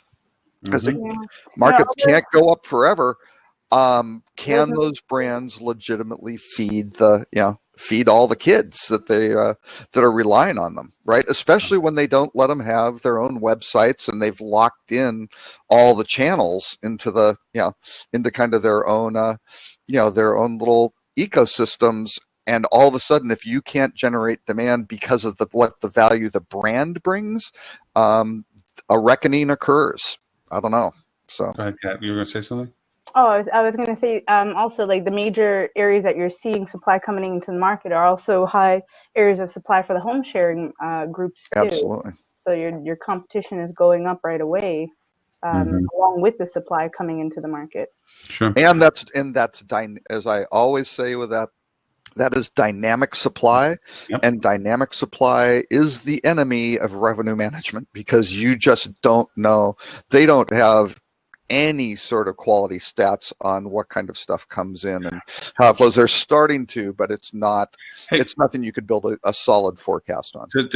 Lily pointed out calculations saying that attrition was around 20% from what the CVB from Phoenix calculated as an answer to some of what we were talking about for how much actually comes through and stuff. But I wanted to tell you something about from the Airbnb thing that just happened with me from Vancouver. That is a new tool in the toolbox of Airbnb and VVRBO and strategies. Is their reaction to changes in demand to their market is really slow. And they really shot themselves in the foot when all of a sudden demand, because Vancouver's a big China gateway. Now it slowed down when they went over and took the CEO of whatever that company was and expedited them out and all this other stuff, and it hurt their demand. Yeah. Yeah. So, but it's still a gateway city for them, for Canada. When this hit, all of the Airbnbs, because of demand at the time, refused to change their cancellation policies, or very few of them did. And so they got really backlash socially on how mad they were at so many Airbnb hosts and so forth that refused to let people off the hook of cancellations because of a change in demand to the market. And so I always look at when you look at AirDNA, that platform that tells you all the data about Airbnb. I always look at the calculations of demand window and the bar that they have about the rules, how strict they're holding their cancellation policies, and they get very bravado. They have a lot of bravado when they feel like they get a strong, solid demand with a lot of these new hosts or single hosts that they really ramp up their penalties for cancellations. But they don't take them away when the demand begins to go down. They don't get accommodating. And so it's kind of a neat tactic to know that if you're going to have fluxes in demand or there's a temporal demand cycle, then you can be more in tune with talking about your ability to cancel, your cancellation policies, your flexibilities, your inventory variations, and it really resonates well in those circumstances. And I had never really used it to that finite of a tool before. So just one of those little things that just recently happened. I'm like, that's a little bit of an underbelly for Airbnb inventory is they don't react well to these flexes as much as we can. And they got caught and they got a huge negative backlash. And there are two areas where the hotel industry has really had its head in the sand completely with short-term rentals. One is certainly the whole cancellation issues and the penalties, and the other is the whole quote resort fee and mandatory fee things, where again the industry has been fighting this and it's just stupid. It's drip pricing. It's horrible. is the antithesis of anything you want to do from a marketing perspective. But you look at it for short-term rentals, there are huge cleaning fees and things like that, which wind up disadvantaging the hotels. I was just looking in San Antonio. They have some really great Sonder properties that are downtown, and you see it and you go, wow, $100 a night for a beautiful unit. It's really close to, Riverwalk and Convention Center, but it's got a $95 cleaning fee, which again isn't revealed until the end of the process.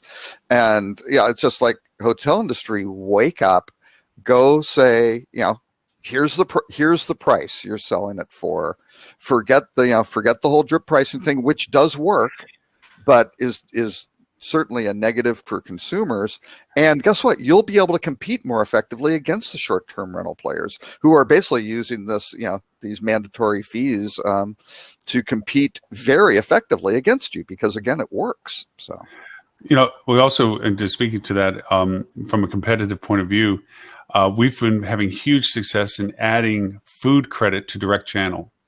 Two things we use as tools now for direct channel. Yeah. One is we waive the facility fee if you direct channel, which is a value proposition to direct channel growth. Mm-hmm. And the other is that we also go over and give food credit if we have F&B operations in it as a part of booking direct. We give $20 to $50 depending upon what we're trying to leverage. That's included with them booking direct.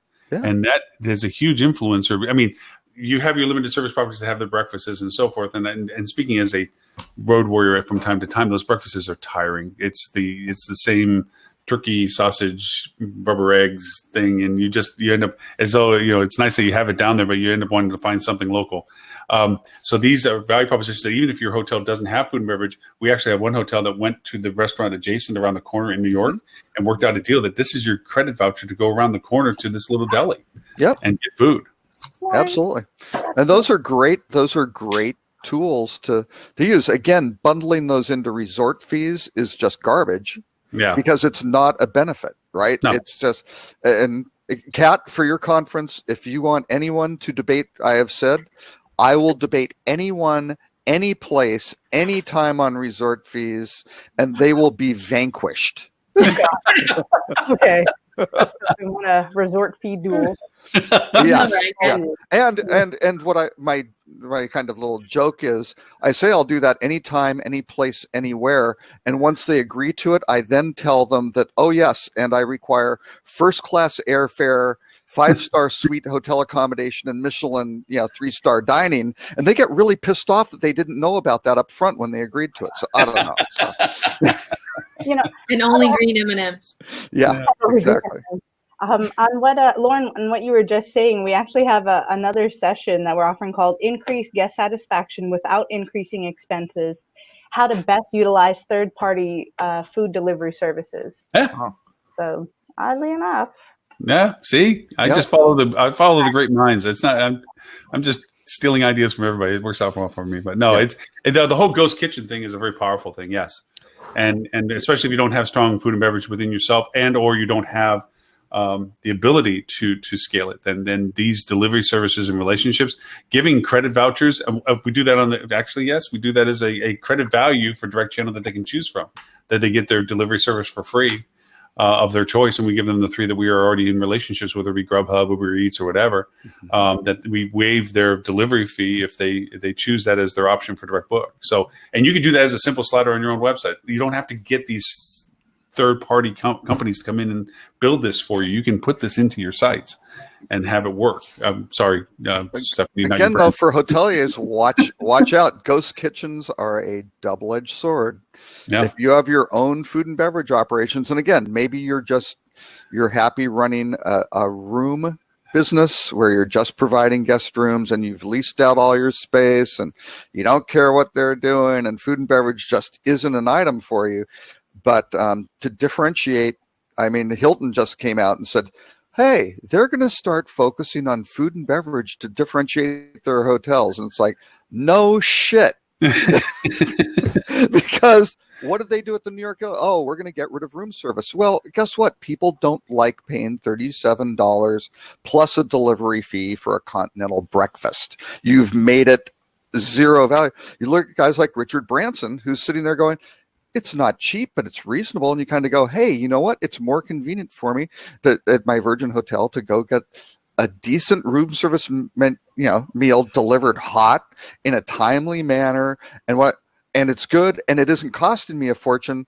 That's fantastic, right? And hotels can successfully, differentiate themselves with that. So gotta be careful. If you want to level the playing field and go, hey, Uber Eats or Grubhub or whatever Ghost Kitchen can go deliver to a Sonder or an Airbnb or any generic lodging unit anywhere in the city, that's great. Or you get to differentiate yourself through service and food quality. So when I was in Philly, I did Grubhub for the first time. The restaurant called me and was like, your food's ready, but we don't have anybody to deliver it. Do you want to come pick it up? And I was like, the whole point is that I want you to bring it to me. Yeah. And they're like, well, it's ready now. And I was like, well, I don't have a car. So I'll get it cold. Yeah. Yeah. Well, I'll tell you a quick old story to tell you how old I am. I came up through hotels and food and beverage, and when I got my first regional position, I was walking around the flagship hotel. This is in Houston.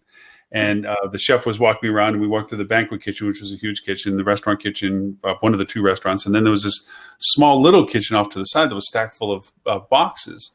And I was asking what that is. Well, that's our old room service kitchen.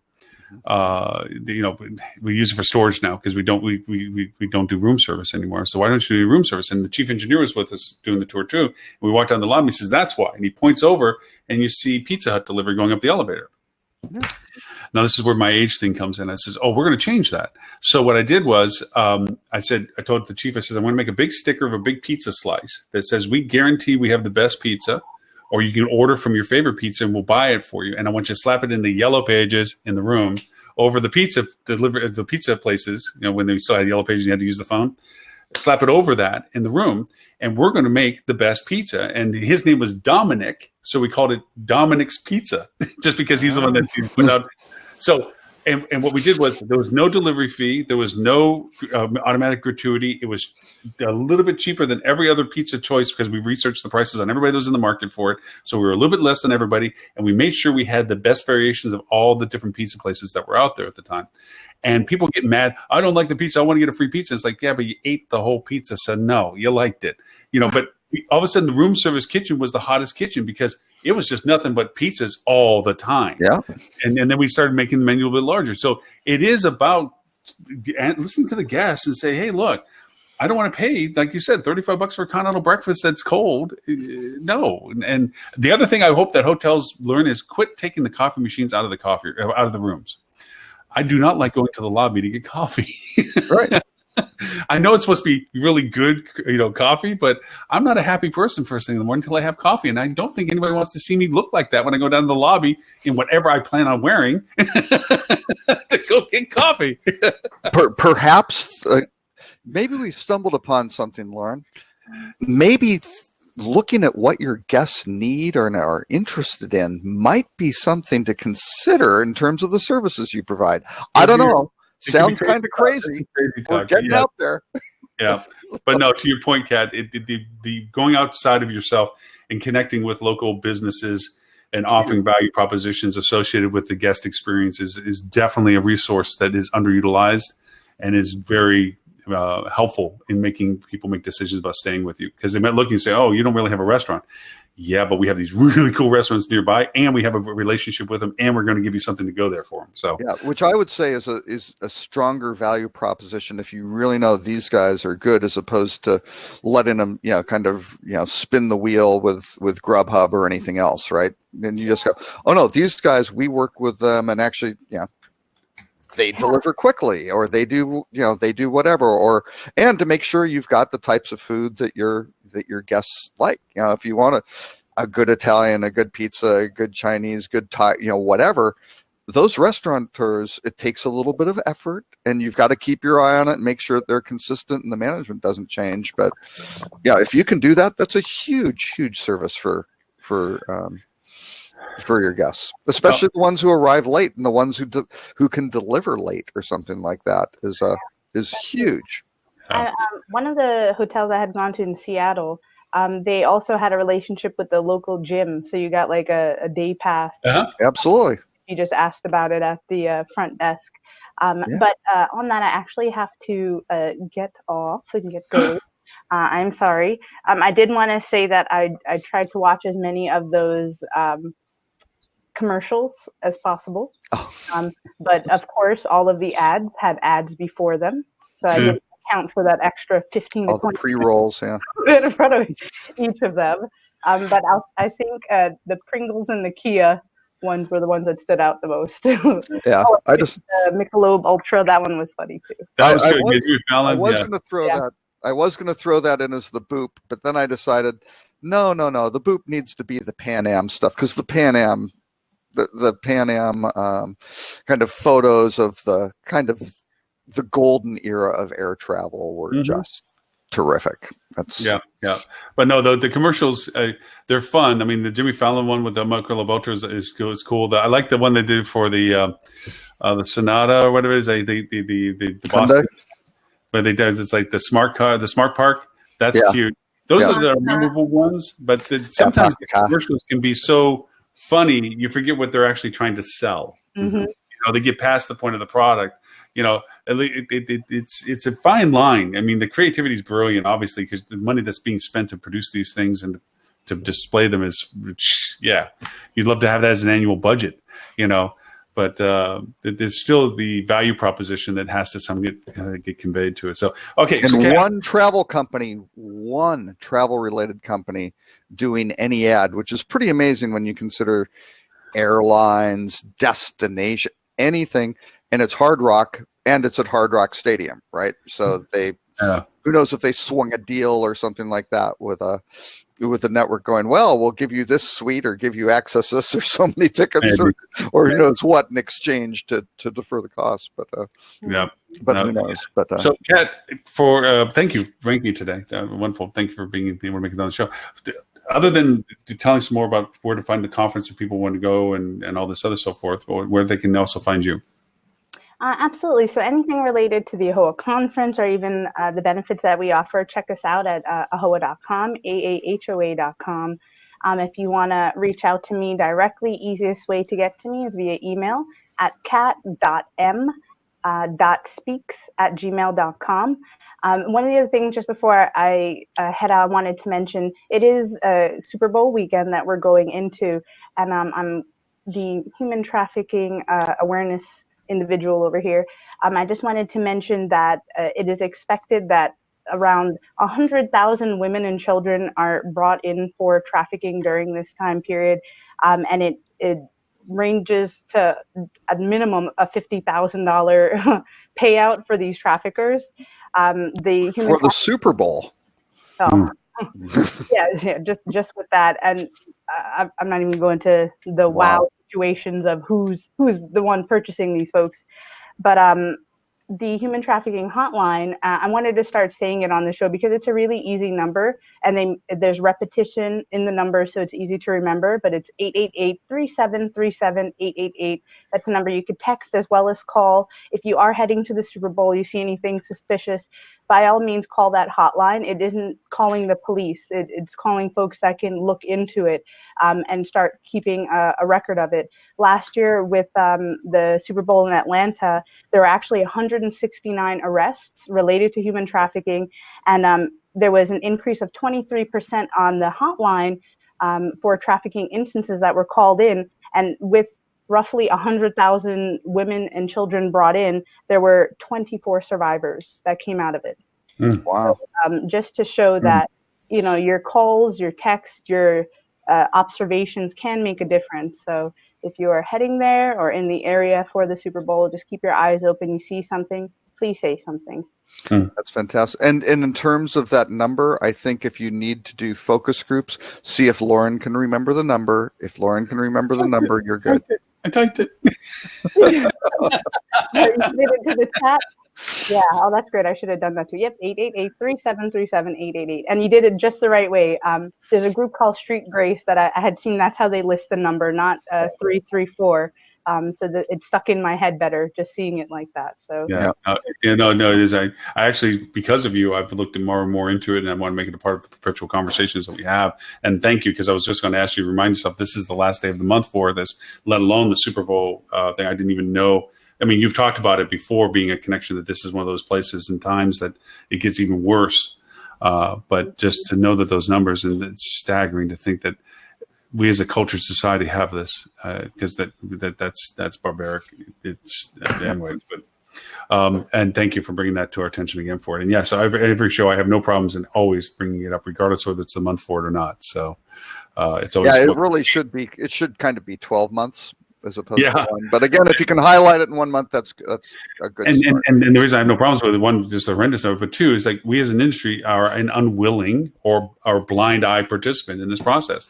We unfortunately provide the capabilities for this to happen for hotels, So yes. Lauren personally has advised his properties that he works with to actually reduce the human trafficking market and to increase the drugs and guns market, and it's worked out well, right? It's just revenue management in a different way. It's just it's all the channels. You got to manage your channels. So that's good. So thank you, Robert, for that kind word. Lauren, you do great work. And it's important. So, Kat, thank you again for your time today. I hope we can make it again soon, and we'll keep the messages going for that. So, and we'll see you soon anyway in a couple of months. So, yes, definitely, and I'm sure I'll be speaking. I'll definitely be in touch with you, Lauren, and Stephanie might be reaching out to you with some speaking options. As well as Robert, this dueling concept has me thinking now on resort. How would we make this happen? Should there be a ring involved? Like what? You can borrow my octagon. No, I don't need a ring. I just bring data. Okay. Hey, if any of your conferences need Focusrite, JD Power data. And by the way, Kat, for all the talking that he does, he's spot on time on his speaking engagements. He'll drop it on the last second of the 30 minutes. If you tell me he's got 30 minutes, the man's phenomenal. For all the time he jabbers, like me, he's always on time when it comes to his speaking engagements. I don't know how he does it. Lauren starts on time. Yeah, I start on time. Don't end that way. Start on time. Robert actually ends on time. Yep. Well, we appreciate it. The start and end. The end time is very critical, Lauren. That's just an area you can just a little bit of some tweaking there. A little fine nuance. Areas for refinement. Yeah. Yep. But no, thank you very much, everybody. And you'll see me again soon. Bye. Take care this weekend.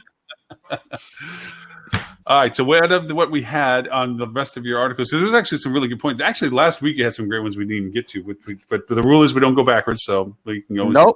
Nope. This is current news, and it's back in it's lost. So since we have the pleasure of Stephanie, is there any of them Stephanie that popped out for you in the sense of make sure we don't miss before we wrap things up?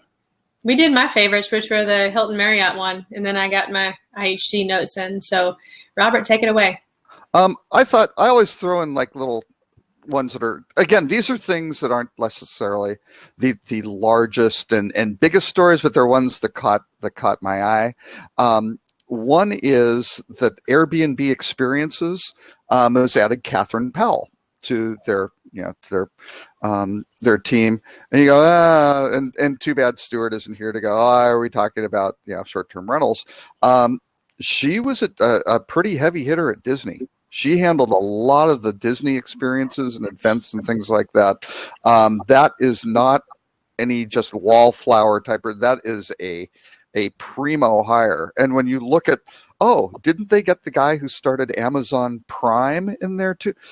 They have an amazing management team in that group. So I don't think you look that down and disregard them in terms of their management skill. They are pulling really good people from outside the industry.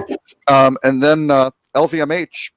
Again, we mentioned Louis Vuitton earlier. They have all a wide variety of luxury brands.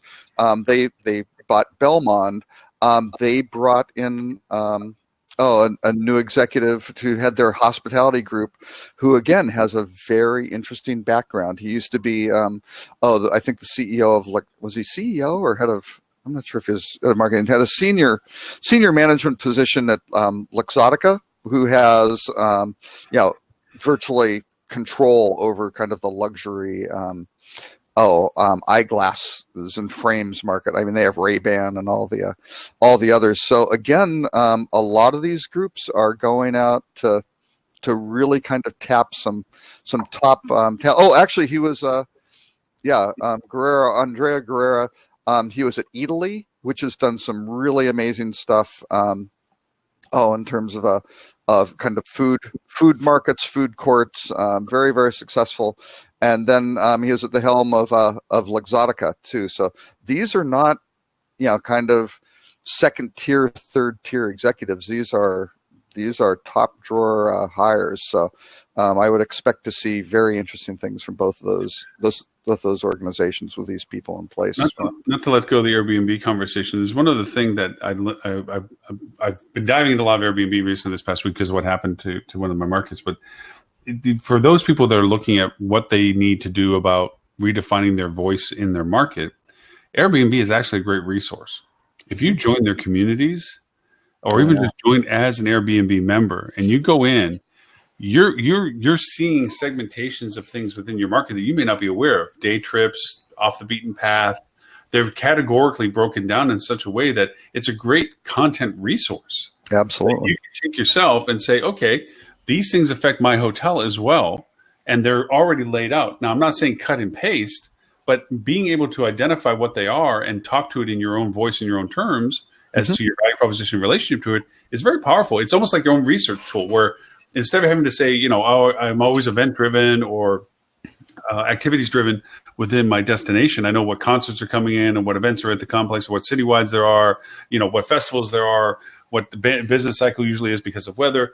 This goes farther, deeper, and more segmented in being able to find some really cool stuff that you didn't even, as a resident of your own destination, may not even have known about because you didn't have a personal interest or something. So I just say is that there's a lot of stuff with Airbnb of being in tune with it, that knowing where their weak spots are, what their impact is, their windows of opportunity, their research, their content that are valuable, again, guest-centric things. So anyway, I just want to make sure. And it is. I mean, I can just take my experience in New York last week. I mean, you'll get people coming in, and I knew about these places because I'd lived in the city and things like that, and they've been around forever. But people come in and go, where should we eat in Little Italy? And again, with most of the hotels that have kind of, eliminated the concierge position, or, who knows, that, you just wind up talking to a desk clerk who doesn't know and isn't trained, and they don't have even the resources at the desk to even look anything up because nobody's responsible for that stuff. You go, you should try La Mila. It's great. It's right on Mulberry Street. Not real expensive. It's kind of the red check table, but really good food. And if you want a great cannoli, there's Cafe Roma. Yeah, they've been making them since 1891. And if you as a hotel can communicate those sorts of things, that's what really makes a difference in terms of somebody's stay and their memories of New York generally. I mean, they may go, oh yeah, I stayed at a really nice hotel, but boy, they tipped me off on some great, best burger, Jackson Hole, Wyoming, 7-ounce burgers, 64th between 2nd and 3rd. You can't beat it, if that's what they're looking for. Knowing the different neighborhoods or what they're doing and trying to engage with the guests and understand, hey, here's what they want to do when they're in the city. Oh, they're going to go down to Battery Park because they're going to the Statue of Liberty. Well, here's some cool places you can go on the way back if you're a Midtown property or something like that. You don't have to just Uber down there and Uber back to the place, or you can tell them how to do the subway if if they really are adventuresome. But those sorts of things are what really help travelers enjoy a destination, love a place, and then recommend that hotel to their friends, right? So we got time for the boop and the. Do you want to do the raw before the boop so we end on a high note? I've thought for sure you were going to take the 5 most complex SEO problems, but that's okay. No, I'll let the world figure that out. No, I didn't necessarily agree with them anyway. There's more. To me, There may be more complex SEO problems. Yes. Yeah, I would agree. these are. It kind of goes back to one of our earlier conversations where our industry is still stuck in start. It just we got this thing where we're still on the mark of talking about what we should be aware of, rather than knowing that we already should be they're aware of it. What's the next thing? And these reflected that in my mind, that they were talking more about, okay, yeah, they're not the duh moments, but they're the okay, yes, that's what that is. Okay, it's a 200 level class, not the entry level one. Yeah, right? yeah, and it's going beyond those things of utilization, and it doesn't really address the fact of being an authority on your content and how that impacts now the search structure as to the way the pages are designed. Google dominates. You have to go through pages of Google on mobile, because mobile is the internet now. You have to scroll 8 times before you get to something that you have direct control over. In the sense, and I don't even mean direct control, mean that you can actually make that happen, except for paid placement by bidding. But your organic and so forth, before you even get to that influencing factor, you have to go through everything else Google's trying to solve for you before you get there. And to me, that's more of a complex issue at hand, as Google eating everything up and dominating and displacing OTA's value proposition. And it does have a value proposition, and our own value proposition, rather than being a commodity. That's the SEO challenges that I find to be more, is how to play in Google's sandbox to your benefit, not just to what Google uses you for. So that was kind of my... And that's Google, and maybe that should have been the Google presentation. Just say, here's what we're really all about. We're about organizing the world's information. And if you organize the world's information, then you should be the one place people should go to, and the only place people should go to. And because we have an advertising business, you can then pay to try to get in front of that traffic to try to pull some of that stuff off for you.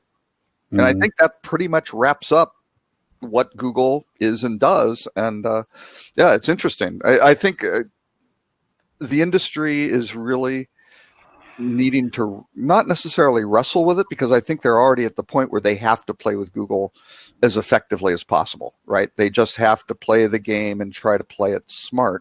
But then what are you doing to kind of defend your to defend your own, and how can you get this through unpaid channels, which a lot are word of mouth and kind of networking of just human to human, and not just search.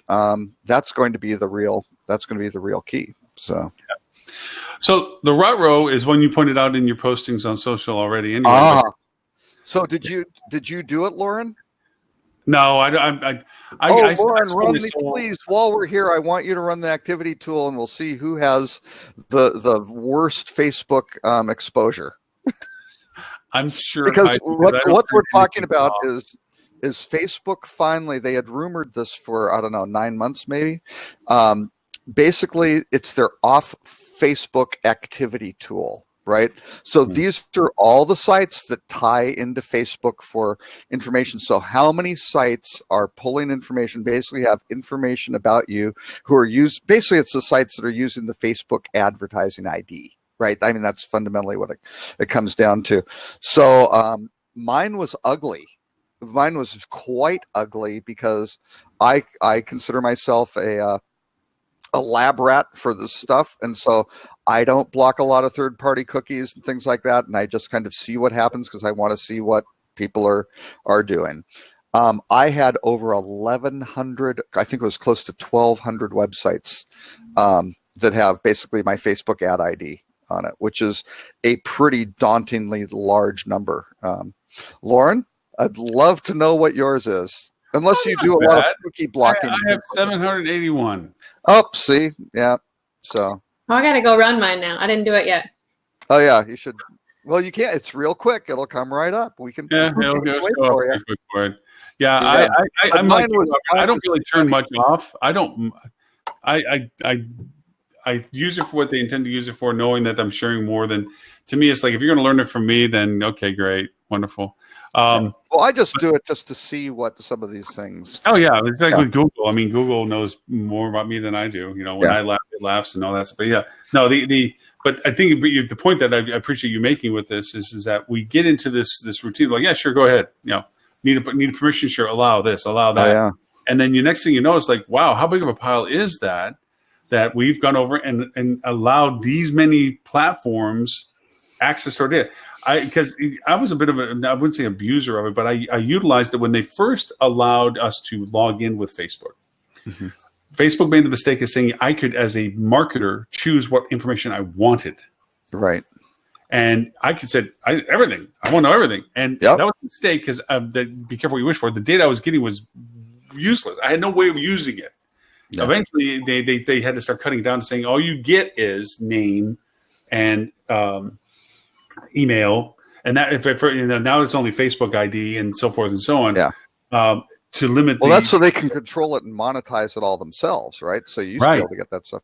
Well, and they used to. I mean, it used to be you could get all of your friends' check-ins, right? If those friends were sharing that with you, and I think they had to be sharing it publicly. I don't think they had it where if it was shared just to a friend within friends that it exposed. But maybe, who knows, right? Mm-hmm. You know, move fast and break things was the was the motto.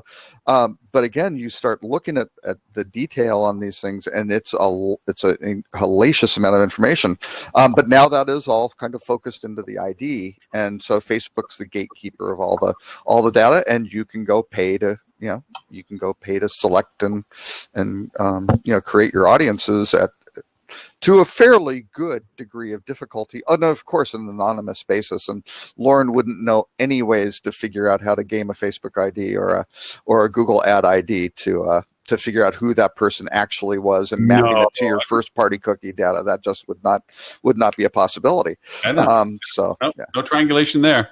654. How many? 654. Wow. Ooh. So I don't think I won by having the most. Let's put it that way. It's a contest of the biggest loser. Yeah. The other interesting thing, though, which was the Rutrow, is they have a nice little thing to clear your history, and you just click the button that says clear history.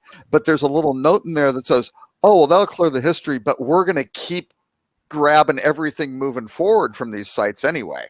Yeah. You got to go back and clear it again later. Put a note on your phone. And you can keep clearing it periodic. Or they do have, if you drill down a couple things which aren't necessarily that intuitive, you can say, turn this off for all future tracking, right? And so you can go do that. And I think that's a really interesting fork in the road of what do people want to give up for convenience, right? And that's the whole, if groups are good at targeting, particular things that you might be interested in at the right time and are really good at that, that's very helpful and very convenient. And I'm not worried about the list that Facebook doesn't share with you, and that is their partnership list. When Facebook a few years back first started developing data relationships outside of themselves, they're pulling information from financial institutions, from medical institutions, from general data places to augment what they were knowing about you from your usage of them. Yep. That was the really scary list, because even after Analytica came through and they said, well, you know what, we're going to shut off some of these partnership usages to the general marketing. They didn't shut it off to their primary market people. Right. They didn't shut it off to their big clients. They just turned it off to most of us little people. Right. That we couldn't use those kind of data sources anymore to define our targeting. Yeah, if you're Nike, you probably can still do that. You still can do it. And Facebook's a hunch. I don't know. Yeah. And Facebook's going to keep the sauce behind the door for them now, that they're going to help you by their matrix of when you put an ad couple, that process that Facebook says that they have to index and begin and then open up the ad, the audience, that beyond your filter, if we find relevant filters that may be helpful to your audience, allow us to expand to those. That's where that comes in again, because then they're going to take that data and say, okay, so this marketer made this filter. Let's look at what we also know about these people that we're not letting them know that we know, and add that in there so we can expand and charge them more for exposure, because we can open up more of an audience for them. So it didn't go away. It just went away how many people could use it. Well, and the bottom line, I mean, not to replay the 2016 election, but a major reason that Hillary Clinton lost that election was that the Trump campaign went into Facebook, and Facebook had teams, right? Their political teams go, here's how you can use the platform, because they're out there trying to sell they want ad dollars, right? They came in, here's the targeting. Trump's guys were laser focused. Clinton wasn't, right? They thought they were going to win. They weren't taking it as seriously. No, we don't have to do that. They had all the same, kind of access to the same tools and the expertise, right? Of these guys coming in and go, we will even help you, weaponize this information even more effectively, which is what, again, every marketer wants. How do I make this more effective? Make my bullets, shoot farther, faster, bring down the game that they're shooting at. But yeah, they didn't do it. So very, very, very interesting stuff on here of, where the creepy line falls and how all of this stuff really winds up panning out. So there's the boop. Yep. Oh, and the boop. Yeah, we didn't do the boop. The boop was just really Pan American World Airways, which was a great airline that died, what did they say, 39 years, 40 years ago, something like that. Very, very sad. That was the premier, global airline, iconic airline. And they just had a lot of pictures of how you, how it was back then in the golden age of air travel. Before I was born. well before you were born. Yes. It was pre-Stephanie era. Yeah, I think. Well, wait. What year did Pan Am die? It may have. I don't know. I'll have to. I think they had it. If it was 30. Wait, if it was 39 years ago, was that 1981? Wait a second. Yeah, I just turned 39. Right? Wow, yeah. Stephanie comes into the world and Pan Am dies. Oh my! We had never seen that relationship before.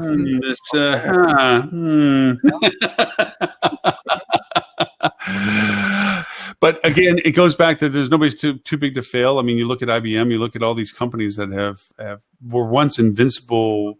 I mean, Pan Am was just, TWA, and those were just these icons of what air flight was. Mm-hmm. And now poof, neither exist. And Frontier used to serve steak and lobster. Let's just put it that way. Yeah.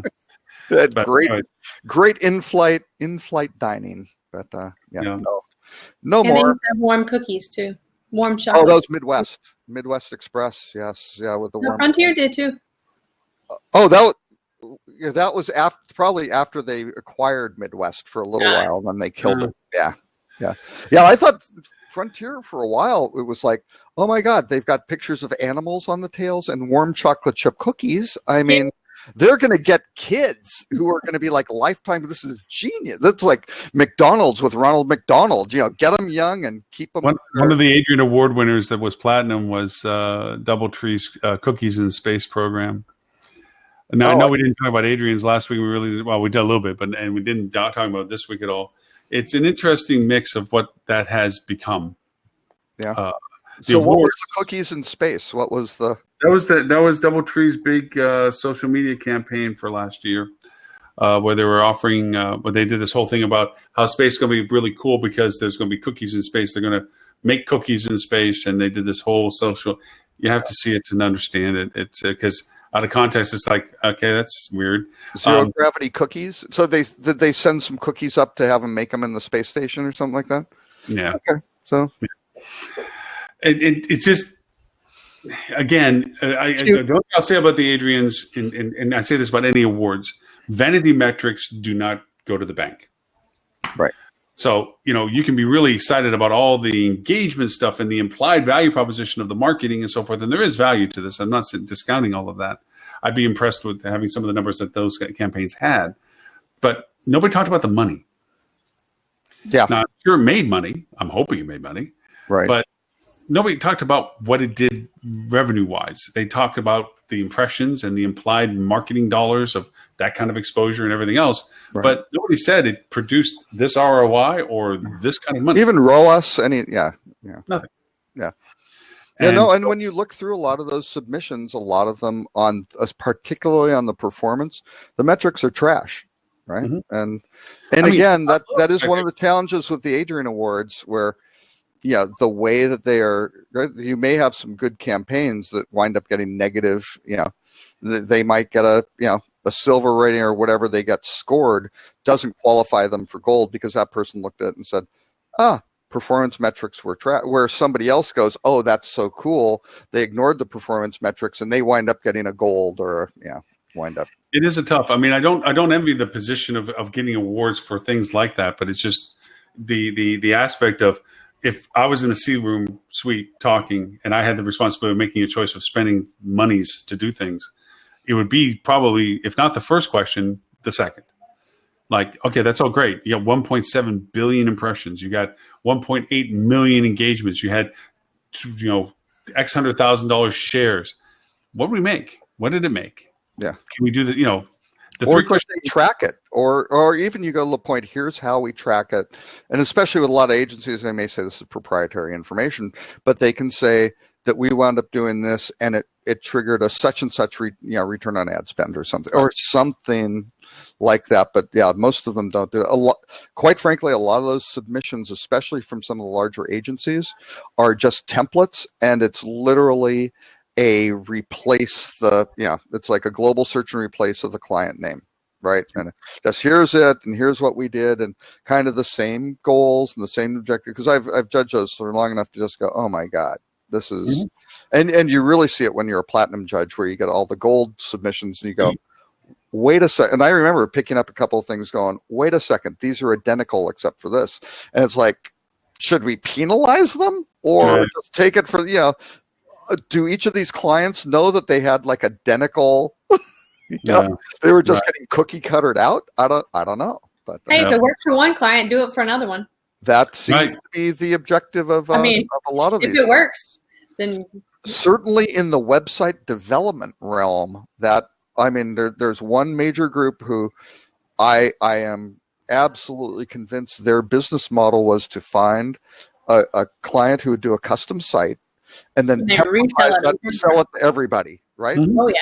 And that was it, over and over and over. Over and over again. Yeah.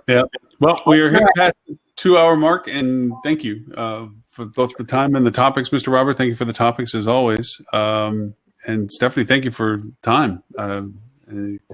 But we have to pick on. Let's see, Tim's in the witness protection program again. Ed is in jail again. Stuart, what's Stuart's problem? Lily, I heard, had coronavirus, which is I'm very. Holly, she's got the fungus of cold again. Stuart, he's probably just in some drunken stupor. Yeah, that's it. He couldn't sober up for the show. And Lily legitimately has laryngitis, so she can't talk. Hey, you know what? I should put in a plug. I need to do this on every one of my shows. We talk about these news items, you too can get these into your inbox every Friday morning. All you have to do is go to bit.ly, bit.ly/hospitality update with capital H, capital U, and you too can subscribe. It's as simple as that. You could have made that shorter. Yeah, I could have. You're absolutely right. You take a lesson from me on short URLs. Just saying. I actually do have a shorter one too, but it's still not good. I was experimenting around with how I could make it really, really short. But I was trying to go for 3 letters, and it didn't really work out that well. So. Lily says all the cool kids are subscribing. That's absolutely true, because if you aren't a cool kid, I just delete it. Yeah. Oh, exactly. There's a filter. No, actually, I do have to say, I'm not getting my email. It's interesting. I'm on some sort of spam bot for my Rock Cheetah website, where there's a site. It's like supersend.me or something like that, and it just these crazy kind of URLs. It's that, and now another one has popped up, and every day I got 3 or 4 subscribes from this thing, and I just blast them all out because it's just garbage, right? Do you have a captcha? What? Do you have no, I don't have a captcha.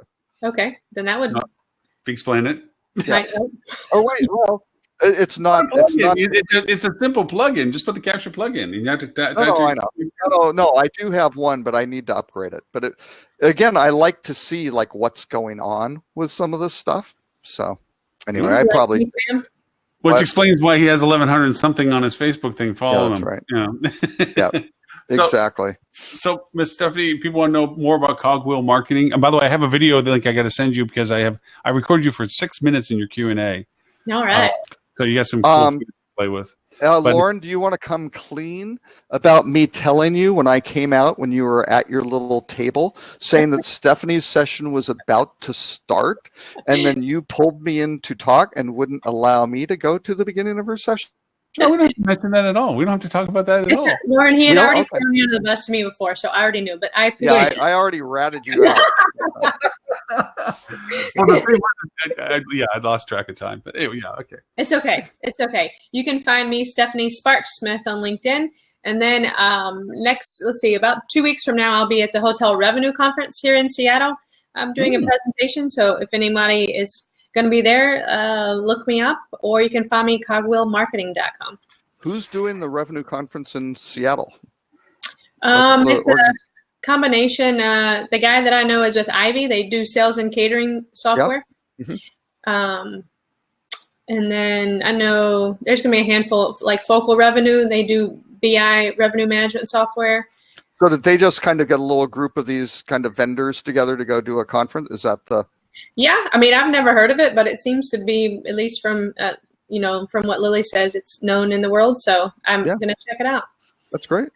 Cool. Catherine. Hey, Lauren, where can they find you?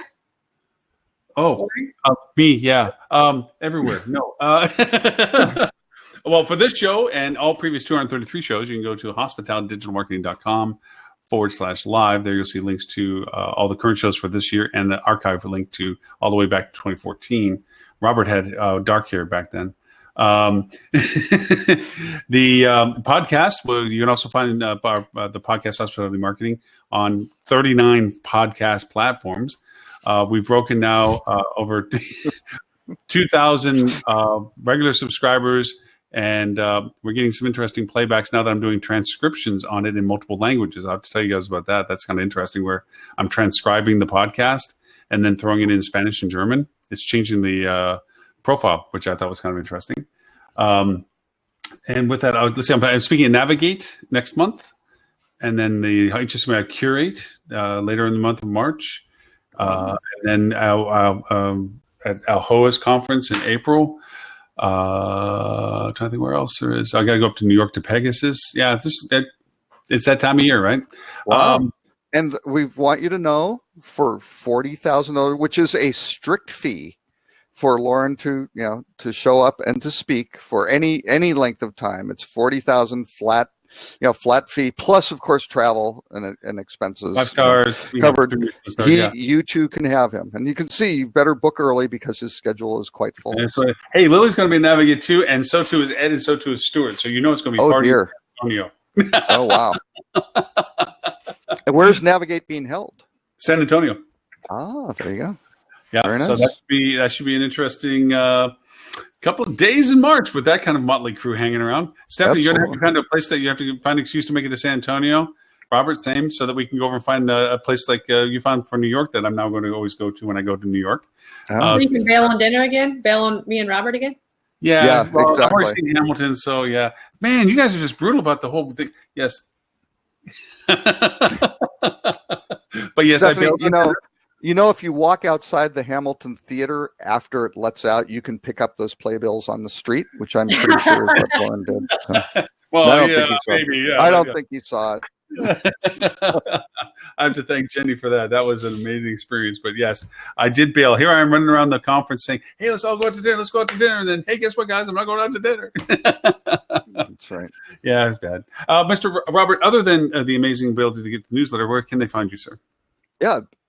bit.ly/hospitalityupdate.com. That's it? That's or no, not .com. Oh, I gave the wrong bit.ly now. Rockcheetah.com or on social media at Robert K. Cole. Excellent. Well, that I hope you feel better, Lily, that your voice comes back, because laryngitis really it's terrible. It hurts. It hurts. People forget it's funny that you just can't hear anything, but it hurts.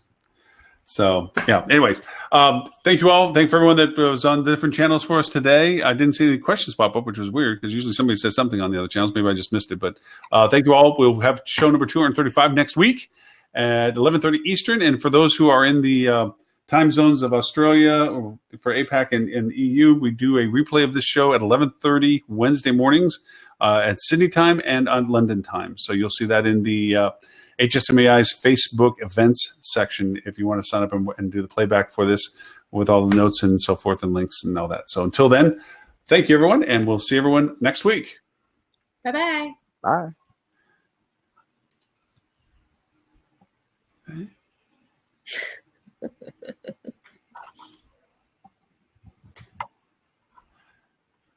I want to see how long the show lasts after I shut everything off.